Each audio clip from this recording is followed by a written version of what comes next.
نحمده ونستعينه ونستغفره ونعوذ بالله من شرور أنفسنا ومن سيئات أعمالنا من يهد الله فلا مضل له ومن يضلل فلا هادي له ونشهد أن لا إله إلا الله وحده لا شريك له ونشهد أن سيدنا وحبيبنا ومولانا محمدا عبده ورسوله الذي أرسله بالحق بشيرا ونذيرا وداعيا إلى الله بإذنه وسراجا منيرا فقد قال الله تعالى في كلامه المجيد وفرقانه الحميد أعوذ بالله من الشيطان الرجيم بسم الله الرحمن الرحيم إن الله وملائكته يصلون على النبي يا أيها الذين آمنوا صلوا عليه وسلموا تسليما اللهم آمين ربنا ظلمنا أنفسنا وإن لم تغفر لنا وترحمنا لنكونن من الخاسرين أي الله تعالى 5 দিন ব্যাপী চট্টগ্রাম সমাজ কল্যাণ পরিষদ কর্তৃক আয়োজিত ঐতিহাসিক তাফসীরুল কোরআন মাহফিলের আজকের এই প্রথম দিনে কয়েকবার দুরুদ ও সালাম পড়ে তোমার দরবারে হাত তুলেছি। মেহেরবানি করে দুরুদ ও সালামটুকুন সোনার মদিনায় নবী পাকের রওজা মোবারকে পৌঁছে দাও। तमाम পৃথিবীর মাটির নিচে যত মুমিন মুমিনাত শুয়ে আছেন তাদের আরওয়ার পরে সওয়াব পৌঁছায় দাও। আয় আল্লাহ তাআলা এই মাহফিলের আয়োজন যারা করেছেন আর শোনার জন্য যারা এসেছেন, কিয়ামতের দিন মুসিবতের সময় এই মাহফিল আমাদের সকলের জন্য নাজাতের ওসিলা বানিয়ে দিও আল্লাহ। ইয়া রব करम तू अगर करे वो बात दे जुबां को जो दिल पर असर करे। रब्बना तक़ब्बल मिन्ना इन्नका अंतस समीउल अलीम व तुब अलैना इन्नका अंतत तव्वाबुर रहीम। सुब्हान रब्बिका रब्बिल इज्जति अम्मा यसिफून व सलामुन अलल मुरसलीन अल्हम्दुलिल्लाहि रब्बिल आलामीन। जनाब सभापति,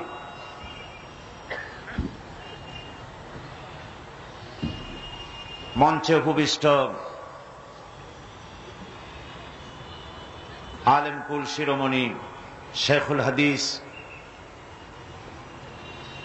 अल्लामा हजरत मौलाना शाह अब्दुल जब्बार साहेब पीर साहेब क़िबला बैतुस्सर मद्दजिलहुल आली, हजरात उलमाए किराम, সম্মানিত সুধী মণ্ডলী, পর্দার আড়ালের মা ও বোনেরা, বন্ধু সাংবাদিক বৃন্দ, আসসালামু আলাইকুম ওয়া রাহমাতুল্লাহি ওয়া বারাকাতুহু।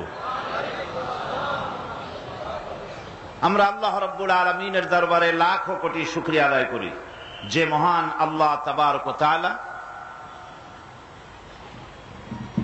চট্টগ্রাম ইসলামী সমাজ কল্যাণ পরিষদ কর্তৃক আয়োজিত 5 দিন ব্যাপী ঐতিহাসিক তাফসীরুল কোরআন মাহফিলের আজকের এই প্রথম দিবসে আমাদেরকে উপস্থিত হওয়ার তৌফিক ইনায়েত করলেন।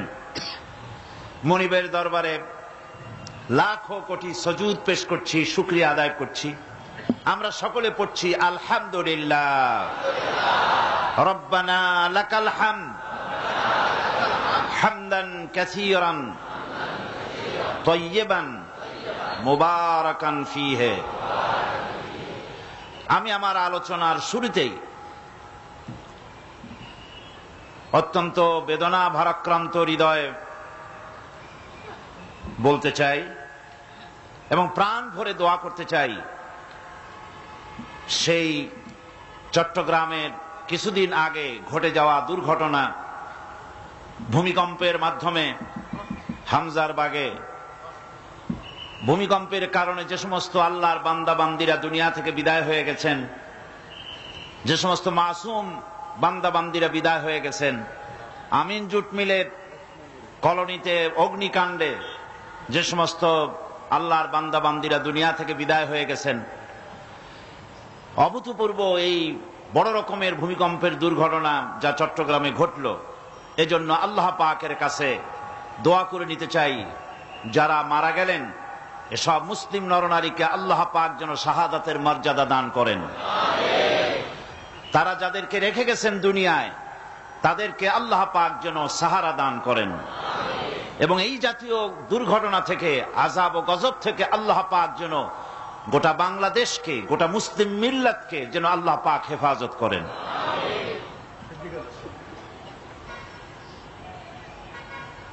এই তাফসীরের মাহফিলে রওনাক বখশ আলেমে দ্বীন যিনি উপস্থিত থাকতেন, আমি যাকে ওল্ড লায়ন বলতাম, সেই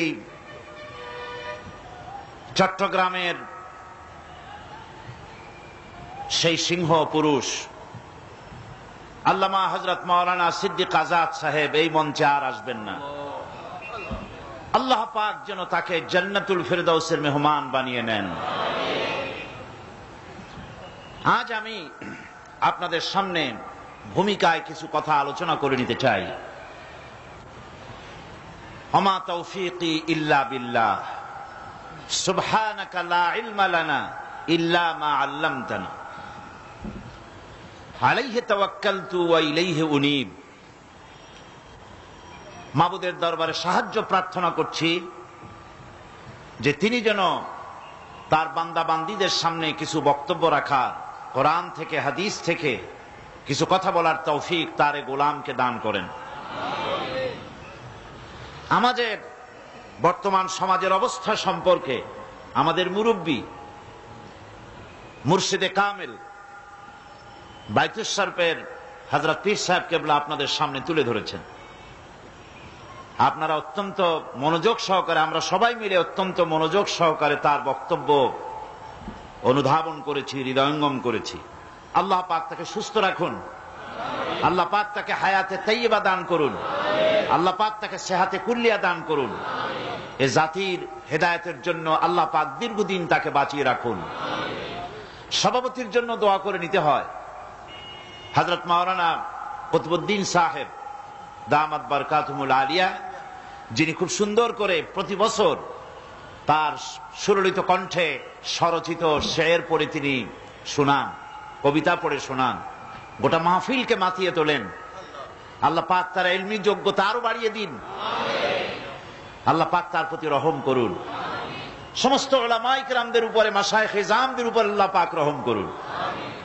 আমি আপনাদের সামনে কথাটা এভাবে তুলতে চাই যে আজ আমি মাওলানা শামসুদ্দিন সাহেবকে জিজ্ঞেস করেছিলাম কদিন আগে যে এই তাফসীরের মাহফিল কতদিন ধরে চলছে। উনি বলছেন এটা নাকি 20 বছর পূর্ণ হচ্ছে।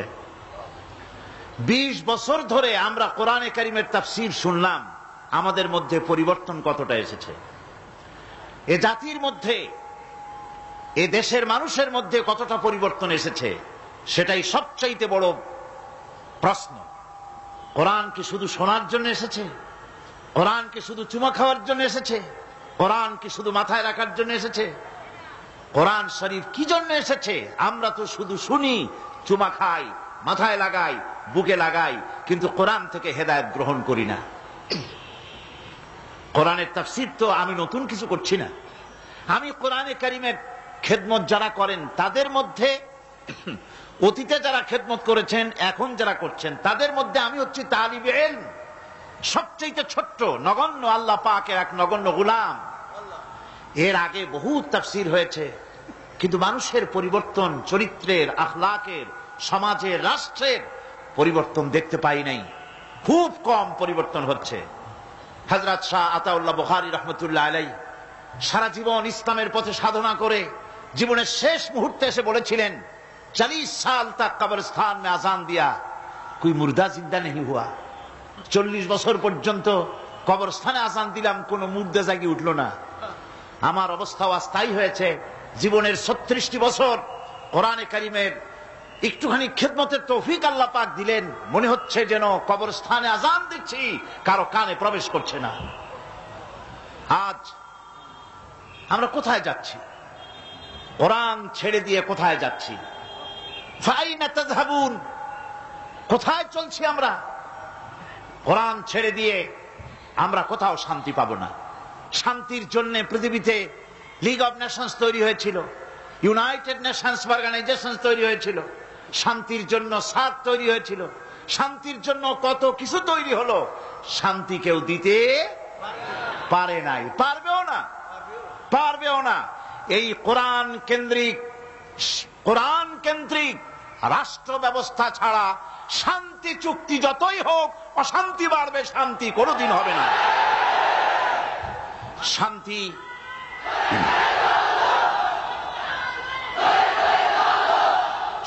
প্রতিষ্ঠার জন্য এ কোরআনের কাছে আসতে হবে। কোরআন দিয়ে নিজের আখলাককে, ব্যক্তি, পরিবার, সমাজ ও রাষ্ট্রের চরিত্রকে বদলাতে হবে, নইলে শান্তি ফিরে আসবে না। কোরআনে কারীম হচ্ছে আসল জ্ঞান, এই জ্ঞানের কাছে ফিরে যেতে হবে। এই জ্ঞান আসছে কার কাছ থেকে? আল্লাহ পাকের কাছ থেকে।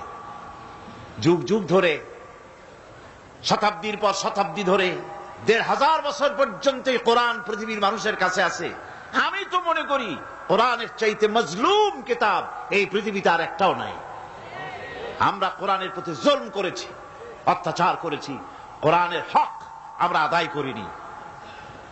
ব্যাখ্যা আমরা করি, বক্তব্য রাখি, লোকেরা কষ্ট করে আসেন, শুনে চলে যান, কিন্তু আমলের ময়দানে ঘাটতি ছাড়া পরিপূর্ণ আমল হয়ে, আমলটা যেমন হওয়া উচিত ছিল সেটা সমাজে আজ হচ্ছে না। মানুষ মনে করছে বিজ্ঞান সবকিছু, বিজ্ঞানের দিকে দৌড়াচ্ছে, মানুষের তৈরি করা মতবাদের দিকে দৌড়াচ্ছে। একবার ফুটবলের মতো হয়ে গিয়েছে মানুষ। কিসের মতো হয়েছে বলুন? ফুটবলের মতো। এ শট মারে, ও হেড করে, ও আর এক লাথি মারে, সে আর এক লাথি মারে, এইভাবে করে মানুষ আজ ফুটবলের মতো লাথি খেয়ে বেড়াচ্ছে। কখনো জাতীয়তাবাদের দিকে, কখনো সমাজতন্ত্রের দিকে, কখনো পুঁজিবাদের দিকে, আর কখনো শিরক মতবাদ, ধর্মনিরপেক্ষতাবাদের দিকে। ফুটবলের মতো গোটা জাতি দৌড়াচ্ছে। পৃথিবীর মানুষের কাছে, পৃথিবীর মানুষের জন্য শান্তি প্রতিষ্ঠা হবে না যতক্ষণ পর্যন্ত কোরআনের কাছে না আসি। কারণ আসল জ্ঞান এখানে। আমাদেরকে কম জ্ঞান দেওয়া হয়েছে। ওয়ামা উতীতুম মিনাল ইলমি ইল্লা কালিলা, খুব সামান্যতম জ্ঞান আমাদেরকে দেওয়া হয়েছে। সামান্যতম জ্ঞান আমাদের দেওয়া হয়েছে। এই সামান্যতম জ্ঞান দিয়ে আমরা উন্নতি করেছি ঠিকই। আমরা রাসূল করিম সাল্লাল্লাহু আলাইহি ওয়াসাল্লামের যুগটাকে আইয়ামে জাহিলিয়াত বলি, হুজুর আসার আগের যুগটাকে আইয়ামে জাহিলিয়াত বলি, সেই যুগটাকে ডেজ অব ইগনোরেন্স বলি, সেই যুগটাকে অন্ধকার যুগ বলি। আমি প্রশ্ন রাখি, সেই যুগের চাইতে আমার বর্তমান যুগ আর এই দুইটা যুগের মধ্যে আপনি একটু ডিফার করেন তো, একটু পার্থক্য করুন তো, কোন যুগটা খারাপ, এই যুগটা না রাসূল আসার আগের যুগটা? সে যুগের মানুষ তো, যেটাকে ডেজ অব ইগনোরেন্স বলি, অন্ধকার যুগ বলি, সেই যুগের মানুষ তো কোন স্ত্রীকে তার স্বামীর সামনে, স্বামীকে ঘুঁটির সাথে বেঁধে তার স্ত্রীকে উলঙ্গ করে স্বামীর সামনে ধর্ষণ করেছে, এর ইতিহাস তো আমরা পড়ি নাই। মায়ের সামনে, বাবার সামনে তার কন্যাকে, যুবতী কন্যাকে উলঙ্গ করে পালাক্রমে ধর্ষণ করা হচ্ছে, এর ইতিহাস তো আমরা পড়ি নাই। সুতরাং আজ সেই যুগের চাইতে এই যুগে আমরা মোটেই আগাতে পারি নাই, বরং শিক্ষার নামে, বিজ্ঞানের উৎকর্ষের নামে, সাহিত্যের নামে, শিল্পের নামে, সংস্কৃতির নামে, রাজনীতির নামে, নতুন নতুন যুগ পরিবর্তনের নামে আমরা ধ্বংসের দিকে আগায় যাচ্ছি। আজ আমরা উন্নতি ঠিকই করেছি। আগে আমরা উঠে চড়তাম, পায়ে হাঁটতাম, এখন আমরা গাড়িতে চলি। গরু গাড়িতে চলতাম, রিকশায় চড়তাম, এখন আমরা গাড়িতে চলি। আগে আমরা কোন ক্রমে উঠে ঠুটে চলে বেড়াতাম, এখন আমরা প্লেনে চড়ে বেড়াই, দুনিয়ার এই মাথা ও মাথা যাতায়াত করি। আগে একটা খবর এইখান থেকে সেখানে পৌঁছাতে অনেক দেরি লাগতো, আর এখন খবর টেলিফোনের মাধ্যমে খরচ বেশি, ফ্যাক্সের মাধ্যমে খবর পাঠাই, ফ্যাক্সে খরচ বেশি। এখন ইন্টারনেটের মাধ্যমে, ইমেইলের মাধ্যমে, কম্পিউটারের মাধ্যমে খবর পৃথিবীর এক প্রান্ত থেকে আর এক প্রান্তে কম খরচে দ্রুত গতিতে এক প্রান্ত থেকে আর এক প্রান্তে আমরা পৌঁছে দিচ্ছি। কম্পিউটার এই পৃথিবীকে একটা নতুন দিগন্ত উন্মোচিত করে দিয়েছে কম্পিউটার। এখন আর চিকিৎসার জন্য আপনাকে বাজেশ্বরের হুজুর কেবলা তিনি কলকাতা গিয়েছেন, চিকিৎসার জন্য কেউ সিঙ্গাপুরে যায়, কেউ আমেরিকায় যায়, এখন যাওয়ার দরকার নেই। আপনার এইখানে ডাক্তাররা আপনার রোগ নির্ণয় করতে পারে নাই, যাওয়ার দরকার নাই। এই সাবজেক্টের উপর ডাক্তার লন্ডনে আছে অথবা আমেরিকায় আছে। আপনি এখান থেকে আপনার কম্পিউটারের মাধ্যমে লন্ডন এবং আমেরিকার ডাক্তারদের সঙ্গে আপনি কথা বলতে পারবেন।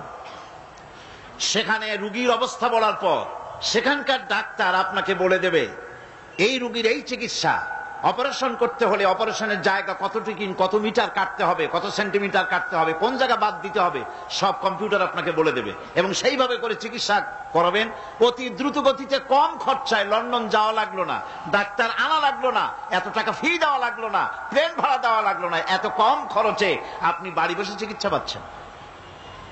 এখানেই শেষ নয়, আপনি একটা বই তালাশ করছেন, বইটা বাংলাদেশে নাই, বইটা আছে আমেরিকায় অথবা আছে লন্ডন হসপিটাল, লন্ডনে সবচাইতে বড় লাইব্রেরিতে বইটা আছে, সেই বইটা আপনি চান।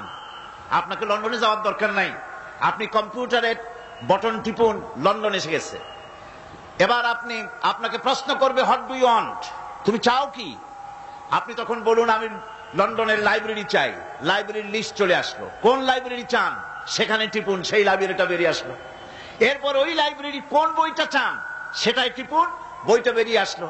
ইচ্ছে করলে 1000 পৃষ্ঠার বই ঘরে বসে এই কম্পিউটারের পর্দায় আপনি পড়তে পারবেন, 1000 পৃষ্ঠার বই।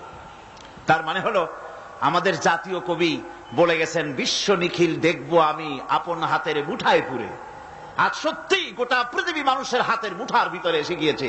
এখন আর ওয়ার্ল্ড বলে না, এখন বলা হয় বিশ্বকে বলা হয় গ্লোবাল ভিলেজ। এখন হচ্ছে গোটা পৃথিবী একটা গ্রাম, দুনিয়ার এ মাথা থেকে সে মাথা আপনি চলে বেড়াতে পারেন, আপনি যে কোনো জায়গার খবর নিতে পারেন মুহূর্তের ভিতরে। আমরা সে কাজ সেরে ফেলেছি। এখানেই শেষ নয়, এখানেই শেষ নয়, আমরা চাঁদে গিয়েছি, এখানেই শেষ নয়। এরপরে মানুষ, দুনিয়ায় জায়গা হয় না, মঙ্গল গ্রহে যাওয়ার জন্য মানুষ প্রস্তুতি নিয়েছে। আপনারা নিশ্চয়ই জানেন মঙ্গল গ্রহে যাওয়ার প্রস্তুতি নিল। মঙ্গল গ্রহ কি আপনার কদ্দূর এখান থেকে? চট্টগ্রাম থেকে সাতকানি এর দূর হবে?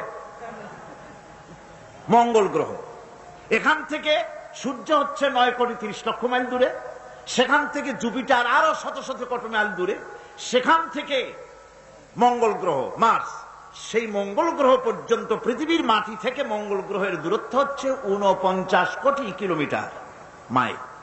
এই 49 কোটি কিলোমিটার মাইল পর্যন্ত মানুষ তার জ্ঞান পৌঁছায় দিয়েছে। সুবহানাল্লাহ বিহামদিহি, জ্ঞান পৌঁছায় দিল। পাথফাইন্ডার একটা যন্ত্র, একটা রকেট তারা তৈরি করলো, এটাকে ছেড়ে দিল প্রতি সেকেন্ডে 1600 মাইল গতিবেগে। চিন্তা করেছেন? প্রতি সেকেন্ডে 1600 মাইল বেগে এটা ওড়া শুরু করলো। উঠতে উঠতে 1 মাস 2 মাস 3 মাস করে 8 মাসের মাথায় গিয়ে গত 29শে জুলাই রাত 3টা 45 মিনিটের সময় ক্রমাগত 8 মাস উড়ে সেই মঙ্গল গ্রহে গিয়ে অবতরণ করলো পাথফাইন্ডার সেখানে অবতীর্ণ হলো। এরপরে পর্দা ফেটে গেল, ভিতর থেকে বেরিয়ে আসলো একটা সোজারনার নামের একটা গাড়ি। এই গাড়িটা 10 কেজি ওজন, 6 চাকার একটা গাড়ি। গাড়িটার ভেতরে রয়েছে কম্পিউটার, বেরিয়ে তার মধ্যে রয়েছে হাই পাওয়ারের ক্যামেরা, আরো অনেক যন্ত্রপাতি। এটা নামলো, নেমে চলা শুরু করলো। তারপরে ছবি তুলে নাসায় প্রেরণ করতে লাগলো। নাসা হচ্ছে পৃথিবীর মহাশূন্য গবেষণাগার, সেখানে প্রতি মুহূর্তে ওখান থেকে ট্রান্সমিট করতে লাগলো ফটোগুলি। এখানে বসে বিজ্ঞানীরা আবিষ্কার করতে লাগলো এই পাথরের এত বয়স, সেই পাথরের এত বয়স। এমনকি তারা এটাও আবিষ্কার করলো যে মঙ্গল গ্রহে আজ থেকে 300 কোটি বছর আগে একটা বন্যা হয়েছিল, ফ্লাড হয়েছিল। সেই ফ্লাড যে হয়েছিল এটা ধরা পড়লো। তখন তারা চিন্তা করলো পানি যেখানে থাকে সেখানে তো কোনো না কোনো প্রাণী থাকতেই পারে। সেই প্রাণীর উৎস তারা খুঁজতে লাগলো। গাড়িটা চলতে গিয়ে বাধাপ্রাপ্ত হলো, পাথরের ধাক্কা লেগে গাড়িটা কাত হয়ে পড়ে গেল। চিন্তা করুন, 49 কোটি কিলোমিটার নিচে পৃথিবীর মাটিতে বসে বিজ্ঞানীরা কম্পিউটার মনিটরিং করে 49 কোটি মাইল দূরের সেই সোজারনার গাড়িকে তারা সেখানে সচল করে দিল 49 কোটি কিলোমিটার মাইল নিচে পৃথিবীর মাটিতে বসে।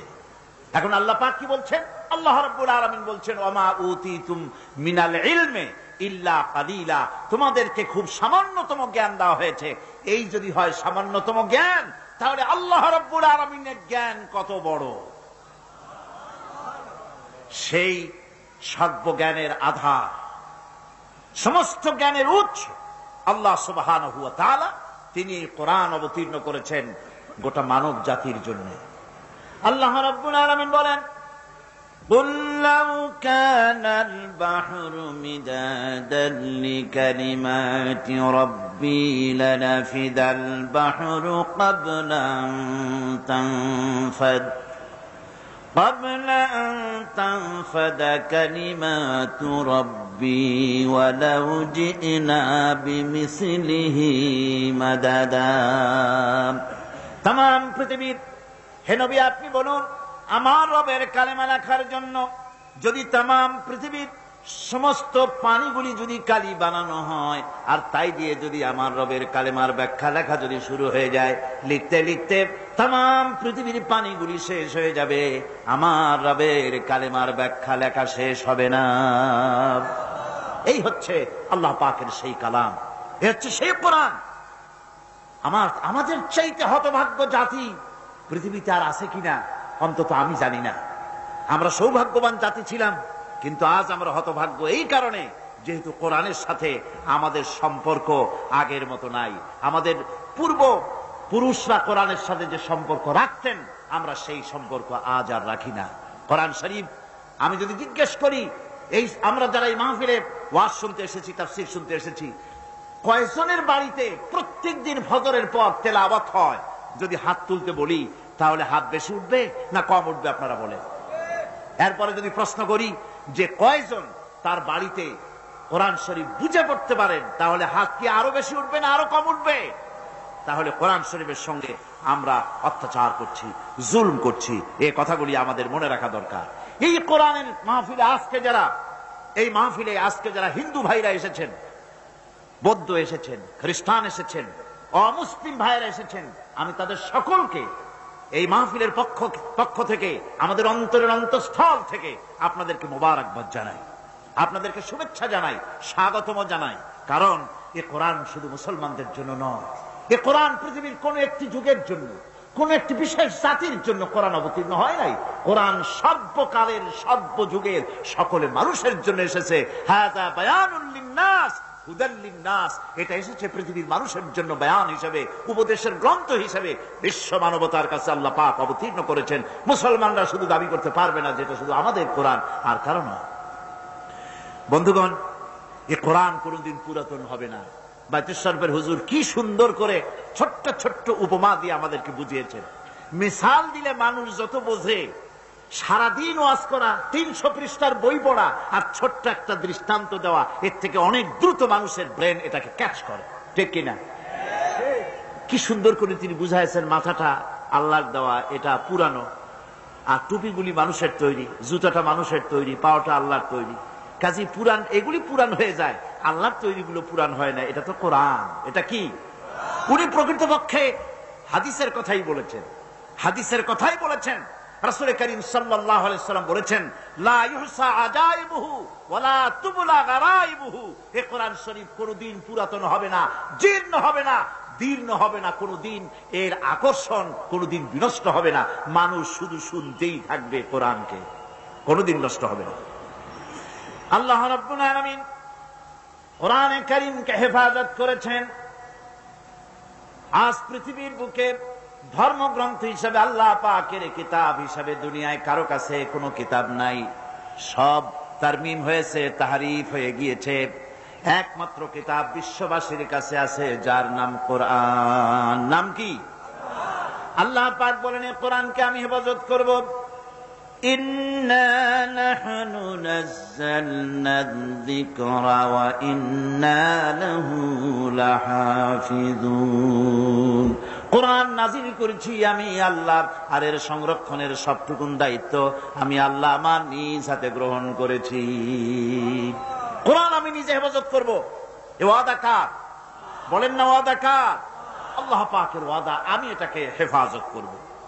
কোরআন আল্লাহ পাক হেফাজত করেছেন। পৃথিবীতে বেদের হাফেজ নাই, বাইবেলের হাফেজ নাই, এগুলি কেউ মুখস্থ করে নাই, কিন্তু কোরআন শরীফকে আল্লাহ পাক হেফাজত করেছেন।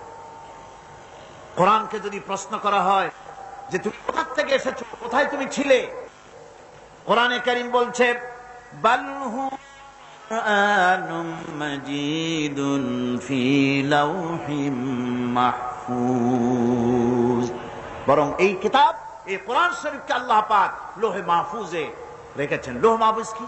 লৌহুন এই শব্দের অর্থ হচ্ছে ফলক, মাহফুজ এই শব্দের অর্থ হচ্ছে সংরক্ষিত।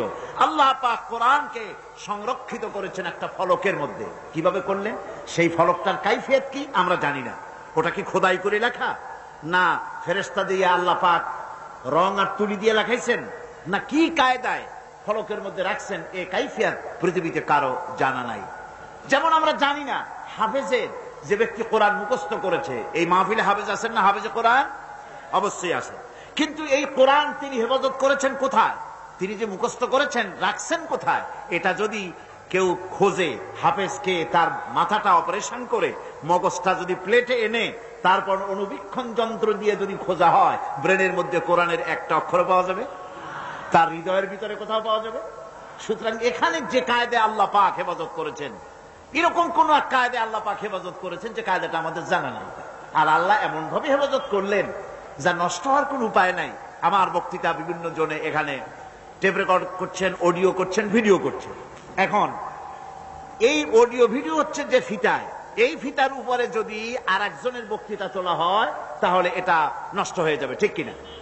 কোরআন তেলাওয়াতের উপরে যদি গান তোলা হয়, ওয়াজ তোলা হয়, তাহলে ওটা বিনষ্ট হয়ে যাবে কিনা? কিন্তু মানুষ, আল্লাহ রাব্বুল আলামিন কোরআনে কারীমকে মানুষের সিনার ভিতরে, মেমোরির ভিতরে, তার স্মৃতির ভিতরে এমন ভাবে ধারণ করায় দিলেন, এই কোরআনে কারীমকে মানুষ মুখস্থ করার পর এরপরে যত কিছুই মুখস্থ করুক না কেন, প্রথম জিনিসটা কখনো মুছে যাবে না। যতই পড়বে ততই এটা হেফাজত থাকবে, নষ্ট হবে না। কোরআন আল্লাহর পক্ষ থেকে নাজিল হলো, কোরআনের ভাষা শৈলী নিয়ে বিভ্রান্তির সৃষ্টি হলো। কোরআনের ভাষা তো খুবই সুন্দর, কি বলেন? সুন্দর মানে কি? কোরআন আরবি ভাষা। কোরআন কি ভাষা? আরবি ভাষা। দুনিয়ায় যত ভাষা আছে, এ ভাষার অনেক উৎকর্ষ হয়েছে, অনেক ভাষা বিলুপ্ত হয়েছে। বাইবেল যে ভাষায় নাজিল হয়েছিল সেই ভাষা আজকে পৃথিবীতে নাই। খ্রিস্টানদের কাছে জিজ্ঞেস করুন বাইবেল নাজিল হয়েছিল কোন ভাষায়, সেই ভাষা আছে নাকি? এবং ওই ভাষায় লেখা একখানা ইনজিল গোটা পৃথিবীর খ্রিস্টানদের কাছে আছে নাকি? তারা জবাব দিক, নাই। সুতরাং বহু ভাষা পৃথিবী থেকে বিলুপ্ত হয়ে গিয়েছে। কোরআন এমন এক ভাষা, 1400 বছর আগে নাজিলকৃত এই আরবি ভাষায় কোরআন নাজিল হলো। ভাষার এত উৎকর্ষ সাধিত হলো, সাহিত্যের মান এত বাড়লো, কিন্তু কোরআনের রচনা শৈলী, এর শব্দ বিন্যাস, এর ছন্দ, এর সুন্দর করে বাকভঙ্গি পৃথিবীর সকল যুগের সাহিত্যকে ম্লান করে দিয়েছে, ম্লান করতে থাকবে কিয়ামত পর্যন্ত। বিভ্রান্তির সৃষ্টি হলো। লোকেরা ভাবলো মুহাম্মদ সাল্লাল্লাহু আলাইহি ওয়াসাল্লাম বোধহয় কবি হয়ে গেছেন, হয়তো তিনি পাগল হয়ে গেছেন, হয়তো তিনি গণক হয়ে গেছেন, নইলে এমন করে মিলিয়ে মিলিয়ে সাজিয়ে সাজিয়ে তিনি বলেন কি করে? আল্লাহ রাব্বুল আলামিন তার জবাব দিয়ে দিলেন। কোরআনে কারীম বলছে ফাযাক্কির ফামা আনতা বিনি'মাতি রাব্বিকা বিকাহিনিন ওয়ালা মাজনুন। আপনার রবের করুণা আপনি উপদেশ দিয়ে যান, আপনার রবের মেহেরবানিতে আপনি গণক নন আর উন্মোদ নন, আপনি পাগল না, গণক না, কবিও না। আপনার কাছে যেটা নাজিল হচ্ছে সেটা হলো ওহী, আমার পক্ষ থেকে ওহী অবতীর্ণ হচ্ছে। সুতরাং মানুষ বিভ্রান্তির মধ্যে যতই পড়ুক না কেন, কোরআনে কারীম তার নিজস্ব ভাবধারা নিয়ে পৃথিবীর মধ্যে টিকে থাকবে। এই পৃথিবীতে এমন একখানা বই নাই যে বই সম্পর্কে তার লেখক বলবে যে আমি একখানা বই লিখছি যাতে কোনো ভুল নাই। বলেন তো ভাইরা, সুধী মণ্ডলী, বলুন, পৃথিবীতে এমন কোন লেখকের সন্ধানকে আপনি পেয়েছেন যে লেখক বলতে পেরেছে যে আমি যে বই লিখেছি এতে কোনো ভুল নাই? কথা বলছেন না কেন? অথচ এই কোরআন যিনি পাঠালেন, কে পাঠালেন? আল্লাহ রাব্বুল আলামিন। এর শুরুতেই তিনি ঘোষণা করেছেন আলিফ লাম মিম যালিকাল কিতাবু লা রাইবা ফীহি। আলিফ লাম মিম, এ হচ্ছে সেই মহাগ্রন্থ যার ভেতরে সন্দেহের লেশ মাত্র নাই। সুবহানাল্লাহ ওয়া বিহামদিহি। দুনিয়ায় সমস্ত বই শুরু হয় লেখকের দুর্বলতা দিয়ে। তিনি লেখেন, এই বই লিখতে গিয়ে যদি আমার কোনো ভুল হয়ে থাকে, কেউ যদি আমাকে ধরায় দেন, তাহলে আগামী সংস্করণে আমি তা পরিশুদ্ধ করিতে বাধ্য থাকিব। এরকম বলে কিনা? কিন্তু এই কিতাবের কাইফিয়াত ভিন্ন রকম, এই কিতাবের কায়দা ভিন্ন রকম। কোরআন নাজিল যিনি করলেন তার প্রশংসা দিয়ে কোরআন শুরু হলো। আলহামদুলিল্লাহি রাব্বিল আলামিন। সবাই পড়েন আলহামদুলিল্লাহি রাব্বিল আলামিন। সমস্ত প্রশংসা আল্লাহ পাকের, যিনি তামাম জাহানের পালনেওয়ালা। সুতরাং এই কিতাবের ভিতরে সন্দেহের কোনো কারণ নাই। পৃথিবীর মানুষকে আল্লাহ পাক চ্যালেঞ্জ করেছেন, যদি সন্দেহ হয়, ইন কুনতুম ফি রাইবিম মিম্মা নাযালনা আলা আবদিনা ফাআতু বিসূরাতিন মিন মিসলিহি। যদি সন্দেহ হয় আমার বান্দার উপরে যে কিতাব আমি অবতীর্ণ করেছি, যদি সন্দেহ হয় যেটা আমার বান্দার বানানো, তাহলে কোরআনের মতো করে সূরা বানায় আনো। 1400 বছর পার হয়ে গেল, আল্লাহ রাব্বুল আলামিনের এই চ্যালেঞ্জের মোকাবেলা কেউ করতে পারে নাই। ভবিষ্যতে পারবে নাকি? পারবে? আল্লাহ পাক এরপরে বললেন, قُلْ لَئِنِ اجْتَمَعَتِ الْإِنسُ وَالْجِنُّ عَلَىٰ أَن يَأْتُوا بِمِثْلِ هَٰذَا الْقُرْآنِ لَا يَأْتُونَ بِمِثْلِهِ وَلَوْ كَانَ بَعْضُهُمْ لِبَعْضٍ ظَهِيرًا। নবী, আপনি বলুন, তামাম পৃথিবীর সমস্ত মানব জাতি আর জিন জাতি যদি একত্রিত হয় আর পরস্পরকে যদি সহযোগিতা করে, আর এই কোরআনের মতো যদি একখানা কোরআন তারা আনয়নের চেষ্টা করে, সকলে ব্যর্থ হয়ে যাবে। কিয়ামত পর্যন্ত কোরআনের মতো কোরআন কেউ বানাইতে পারবে না। এই চ্যালেঞ্জ আল্লাহ পাকের। 1400 বছর পার হয়ে গেল, এই চ্যালেঞ্জের মোকাবেলা কেউ করতে পারে নাই। বন্ধুগণ, আল্লাহ নাই এ কথা তো পৃথিবীর অনেকেই বলেছে, বলে নাই? বলেছে কিনা কোন? অনেকেই বলেছে দেয়ার ইজ নো গড, স্রষ্টা বলতে কেউ নাই, এ কথা বলেছে, পাগলেরা বলেছে। কিন্তু কোরআন আল্লাহর কিতাব নয়, এটা মানুষের বানানো, এ কথা কেউ বলে না, বলতে পারে না। কারণ কেউ যদি এ কথা বলে যেটা আল্লাহর বানানো নয়, এটা মানুষের বানানো, তাহলে তাকেই লোকেরা ধরবে। যেটা যদি সত্যি মানুষের হয়, তুমিও তো মানুষ, বানায় দেখো কোরআন শরীফ, বানাও একখান দেখি আমরা। পৃথিবীর কোন মানুষ জাতে মাতাল হলেও ওরা তালে ঠিক আছে, এই কথা কেউ বলবে না, এই কথা কেউ বলবে না যেটা মানুষের বানানো। যেহেতু আল্লাহ পাক চ্যালেঞ্জ দিয়ে ছেড়েছেন, ফাতু বিসূরাতিন, ছোট্ট একটি সূরাও যদি হয়, বানাও কোরআন, কেউ পারে না। সুতরাং এই কোরআনের রয়েছে বড় রকমের বৈশিষ্ট্য রয়েছে কোরআনে কারিমে। এটা হচ্ছে কালামে রব্বানি, আল্লাহ পাকের আখেরি কালাম, মানুষের জন্য আল্লাহ পাকের তরফ থেকে নাজিল করা সর্বশেষ হেদায়েতের গ্রন্থ, তাবিজের কিতাব নয়।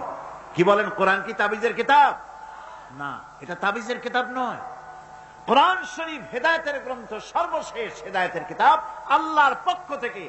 আর কোন বাণী পৃথিবীর মানুষের জন্য আসবে না। কি বলেন, আসবে নাকি? আর আসবে না, শেষ হয়ে গিয়েছে। আল্লাহর বলা যা বলা শেষ হয়ে গিয়েছে। প্রচলিত অর্থে অন্যান্য ধর্মগ্রন্থের মতো কোরআন কোন ধর্মগ্রন্থ নয়, অন্যান্য ধর্মগ্রন্থের মতো কোন ধর্মগ্রন্থ নয়। কোরআন এটা হচ্ছে জীবন বিধান। কোরআন এটা কি? আরো জোরে বলেন না, এটা কি? অন্যান্য ধর্মগ্রন্থে যা পাবেন না তা কোথায় পাবেন? কোথায় পাবেন? এ কোরআনে কারিমে সব পাওয়া যাবে।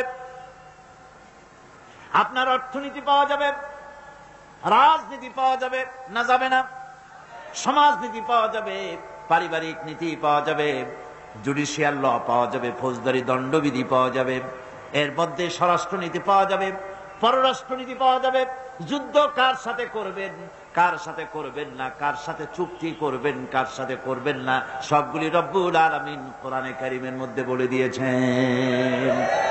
সব কোথায় আছে? কোরআন আছে। নাদান কোরআন পড়ে না, কোরআন বোঝে না, যার জন্য কোরআনকে এড়িয়ে চলার প্রবণতা সৃষ্টি হয়েছে। শান্তি হবে না। শান্তির জন্য যত প্রচেষ্টা করুক পৃথিবীর মানুষ, বিশ্বাস করুন শান্তি হবে না, হবে না, হবে না। দেখেন না আমাদের দেশে রেডিওতে বলে, এক শ্রেণীর লোকেরা এসে ধর্মগ্রন্থ পড়ে আর বলে বিশ্বের সকল জাতির কল্যাণ হোক, মঙ্গল হোক, তারপরে বলে ওং শান্তি, ওং শান্তি। আমি বলেছি এই ওং ওং করতে করতে যদি রেডিও টিভিতে বমিও কেউ করে দেয়, অন্তত শান্তি হওয়ার কোন সম্ভাবনা নাই। নিজের মাথার যন্ত্রণা বাড়বে, শান্তি হবে না। কারণ পৃথিবী সৃষ্টি করেছেন আমার আল্লাহ। যারা বলেন কে সৃষ্টি করেছেন? আল্লাহর নাম নিতে কি শরম করে না ভয় করে? চিল্লা এখন পৃথিবীকে কে সৃষ্টি করেছেন? আকাশকে সৃষ্টি করেছেন, মানুষকে কে সৃষ্টি করেছেন? সুতরাং আইন চলবে কার? আলা আল্লাহুল খালকু ওয়াল আমর। সৃষ্টি যার, আইন চলবে সেই আল্লাহ রাব্বুল আলামিনের। তাহলেই পৃথিবীতে শান্তি হবে, নইলে শান্তি হবে না। লিখে রাখেন, লিখে রাখেন, হবে না। পুঁজিবাদ দিয়ে, সমাজতন্ত্র দিয়ে, ধর্মনিরপেক্ষতাবাদ দিয়ে যদি শান্তি হইতো তো কবে হয়ে যাইত। সুতরাং এগুলি হবে না। এগুলি নতুন করে চিন্তা করে যারা অগ্রসর হচ্ছেন, বোকার স্বর্গে বাস করছেন। হাতি ঘোড়া গেল তল, ছাগলে কয় কত জল। এগুলি চলবে না, এগুলি অচল, এগুলি বাসি, এগুলি দুর্গন্ধ, এগুলি মরা লাশ, এগুলি পোকায় ধরেছে, এগুলি দুর্গন্ধ ছড়াবে, মানুষেরা শান্তি বাড়াবে। শান্তির জন্য গোটা বিশ্বকে ফিরে আসতে হবে কোরআনের কাছে। কার কাছে? কোরআনের কাছেই ফিরে আসতে হবে, তাহলেই শান্তি হবে। কারণ এ কোরআন কারো বানানো নয়। এটা কি রাসূলুল্লাহর বানানো? আল্লাহ রাব্বুল আলামিন বলেন, মা ইয়ানতিকু আনিল হাওয়া ইন হুয়া ইল্লা ওয়াহয়ুহা। আমার নবী নফসকে অনুসরণ করে, প্রবৃত্তিকে অনুসরণ করে কোন কথা তিনি বলেন না। নবী যেটা বলেন সেটা হলো ওহী। আমার পক্ষ থেকে তিনি কথা বলেন, আমার বলা কথাই বলেন। তিনি যদি আমার কোন কথা আমার নামে চালাই দিতেন, ওয়ালাউ তাকাওয়ালা আলাইনা বা'দাল আকাবিল, নিজের থেকে কোন কথা বানায়া আমার নামে যদি তিনি চালিয়ে দিতেন, তাহলে আমি তার ডান হাতকে চেপে ধরতাম। কার? মুহাম্মদ সাল্লাল্লাহু আলাইহি ওয়াসাল্লামের ডান হাত চেপে ধরতাম এবং তার কণ্ঠনালীকে আমি কেটে ফেলে দিতাম। কণ্ঠনালীকে কেটে ফেলে দিতাম। তিনি কোন কথা নিজের থেকে বানিয়ে বলেন নাই। কোরআনের থেকে যা বলেছেন, কোরআনের নামে যা বলেছেন সব আমার বাণী, আমার কথা। কোরআন আরবি ভাষা আর হাদিসও আরবি ভাষা। দুটোর মধ্যে পার্থক্য আছে না নাই? ফ্যান সরাতে হবে। দুটোর মধ্যে পার্থক্য আছে না নাই? পার্থক্য আছে। কোরআনও পড়েন, হাদিসও পড়েন, ভাষা যদিও আরবি, কিন্তু দুটের মধ্যে ভাষাগত, ছন্দগত, শব্দবিন্যাসগত, শ্রুতি মধুরতার দিক থেকে অনেক পার্থক্য। কিন্তু আসলে জিনিস আসছে একই জায়গা থেকে।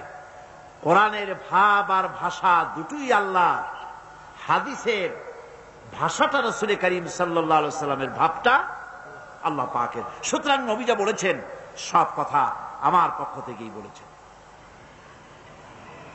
কোরআন একমাত্র কিতাব যা আজ পর্যন্ত অবিকৃত অবস্থায়, অকৃত্রিম অবস্থায় পৃথিবীর মানুষের কাছে আছে, যার মধ্যে কোন তারবিম তাহারিফ আজও হয় না। কোরআন হচ্ছে একমাত্র সেই কিতাব যেই কিতাবের মধ্যে আমাদের ধর্মের নাম আছে, আমাদের জীবন ব্যবস্থার নাম আছে, যেই কিতাবের মধ্যে আমাদের নাম আছে। কিরকম? আমাদের দ্বীনের, আমাদের ধর্মের নাম কি? বলেন, এর নাম কি? কোরআন শরীফ ইসলামের নাম আছে কিনা? ইন্নাদ-দীনা ইনদাল্লাহিল ইসলাম। ইসলাম হচ্ছে কেবলমাত্র আমার কাছে মনোনীত জীবন ব্যবস্থা। এই ইসলামের কথা আল্লাহ পাক কোরআনে বলেছেন। মুসলমান আমরা জাতি হিসাবে কি? মুসলমান। এই জাতির কথা কোরআনের মধ্যে বলা হয়েছে, হুয়া সাম্মাকুমুল মুসলিমিন। আমাদেরকে মুসলমান বলা হয়েছে, কোরআন শরীফ বহু জায়গায় কথা আসছে। কিন্তু হিন্দু, খ্রিস্টান, বৌদ্ধ এই সব কথাগুলি তারা নিজেরা তৈরি করেছে, তাদের ধর্মগ্রন্থের মধ্যে নাই।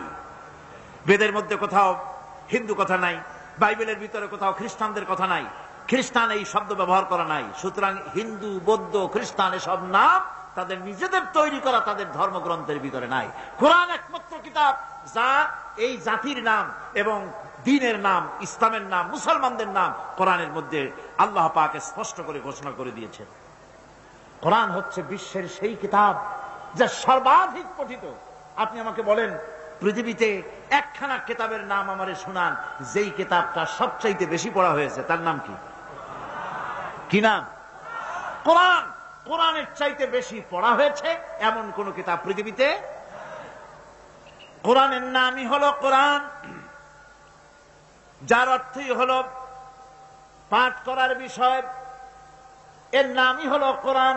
পৃথিবীতে সবচাইতে বেশি পড়েছে মানুষেরা এই কোরআন, কারণ এই কোরআনের প্রতি অক্ষরে আল্লাহ রাব্বুল আলামিন 10-10 করে নেকি আমল নামায় লিখে দেন।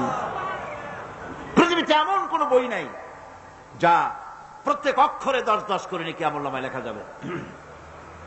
মানুষ জেনে হোক, বুঝে হোক, মুখস্থ হোক, যেমনে হোক, কোরআন শরীফ মানুষ পড়বেই। কোরআন রক্ষার, কোরআন সুরক্ষিত থাকার এটি একটি কারণ। বাইবেল তার নিজস্ব ভাষায় নাই, বেদ তার নিজস্ব ভাষায় নাই, কোরআন তার নিজস্ব ভাষায়। চিল্লায় কোন কোরআন তার নিজস্ব ভাষায় আছে। কোরআন আপনি কিন্তু বাংলায় পড়তে পারবেন না, কোরআন আপনি ইংরেজিতে পড়তে পারবেন না, কোরআন আপনি ফার্সিতে পড়তে পারবেন না। অবশ্য বোঝার জন্য আপনার মাতৃভাষায় অবশ্যই বুঝবার অধিকার আপনি রাখেন।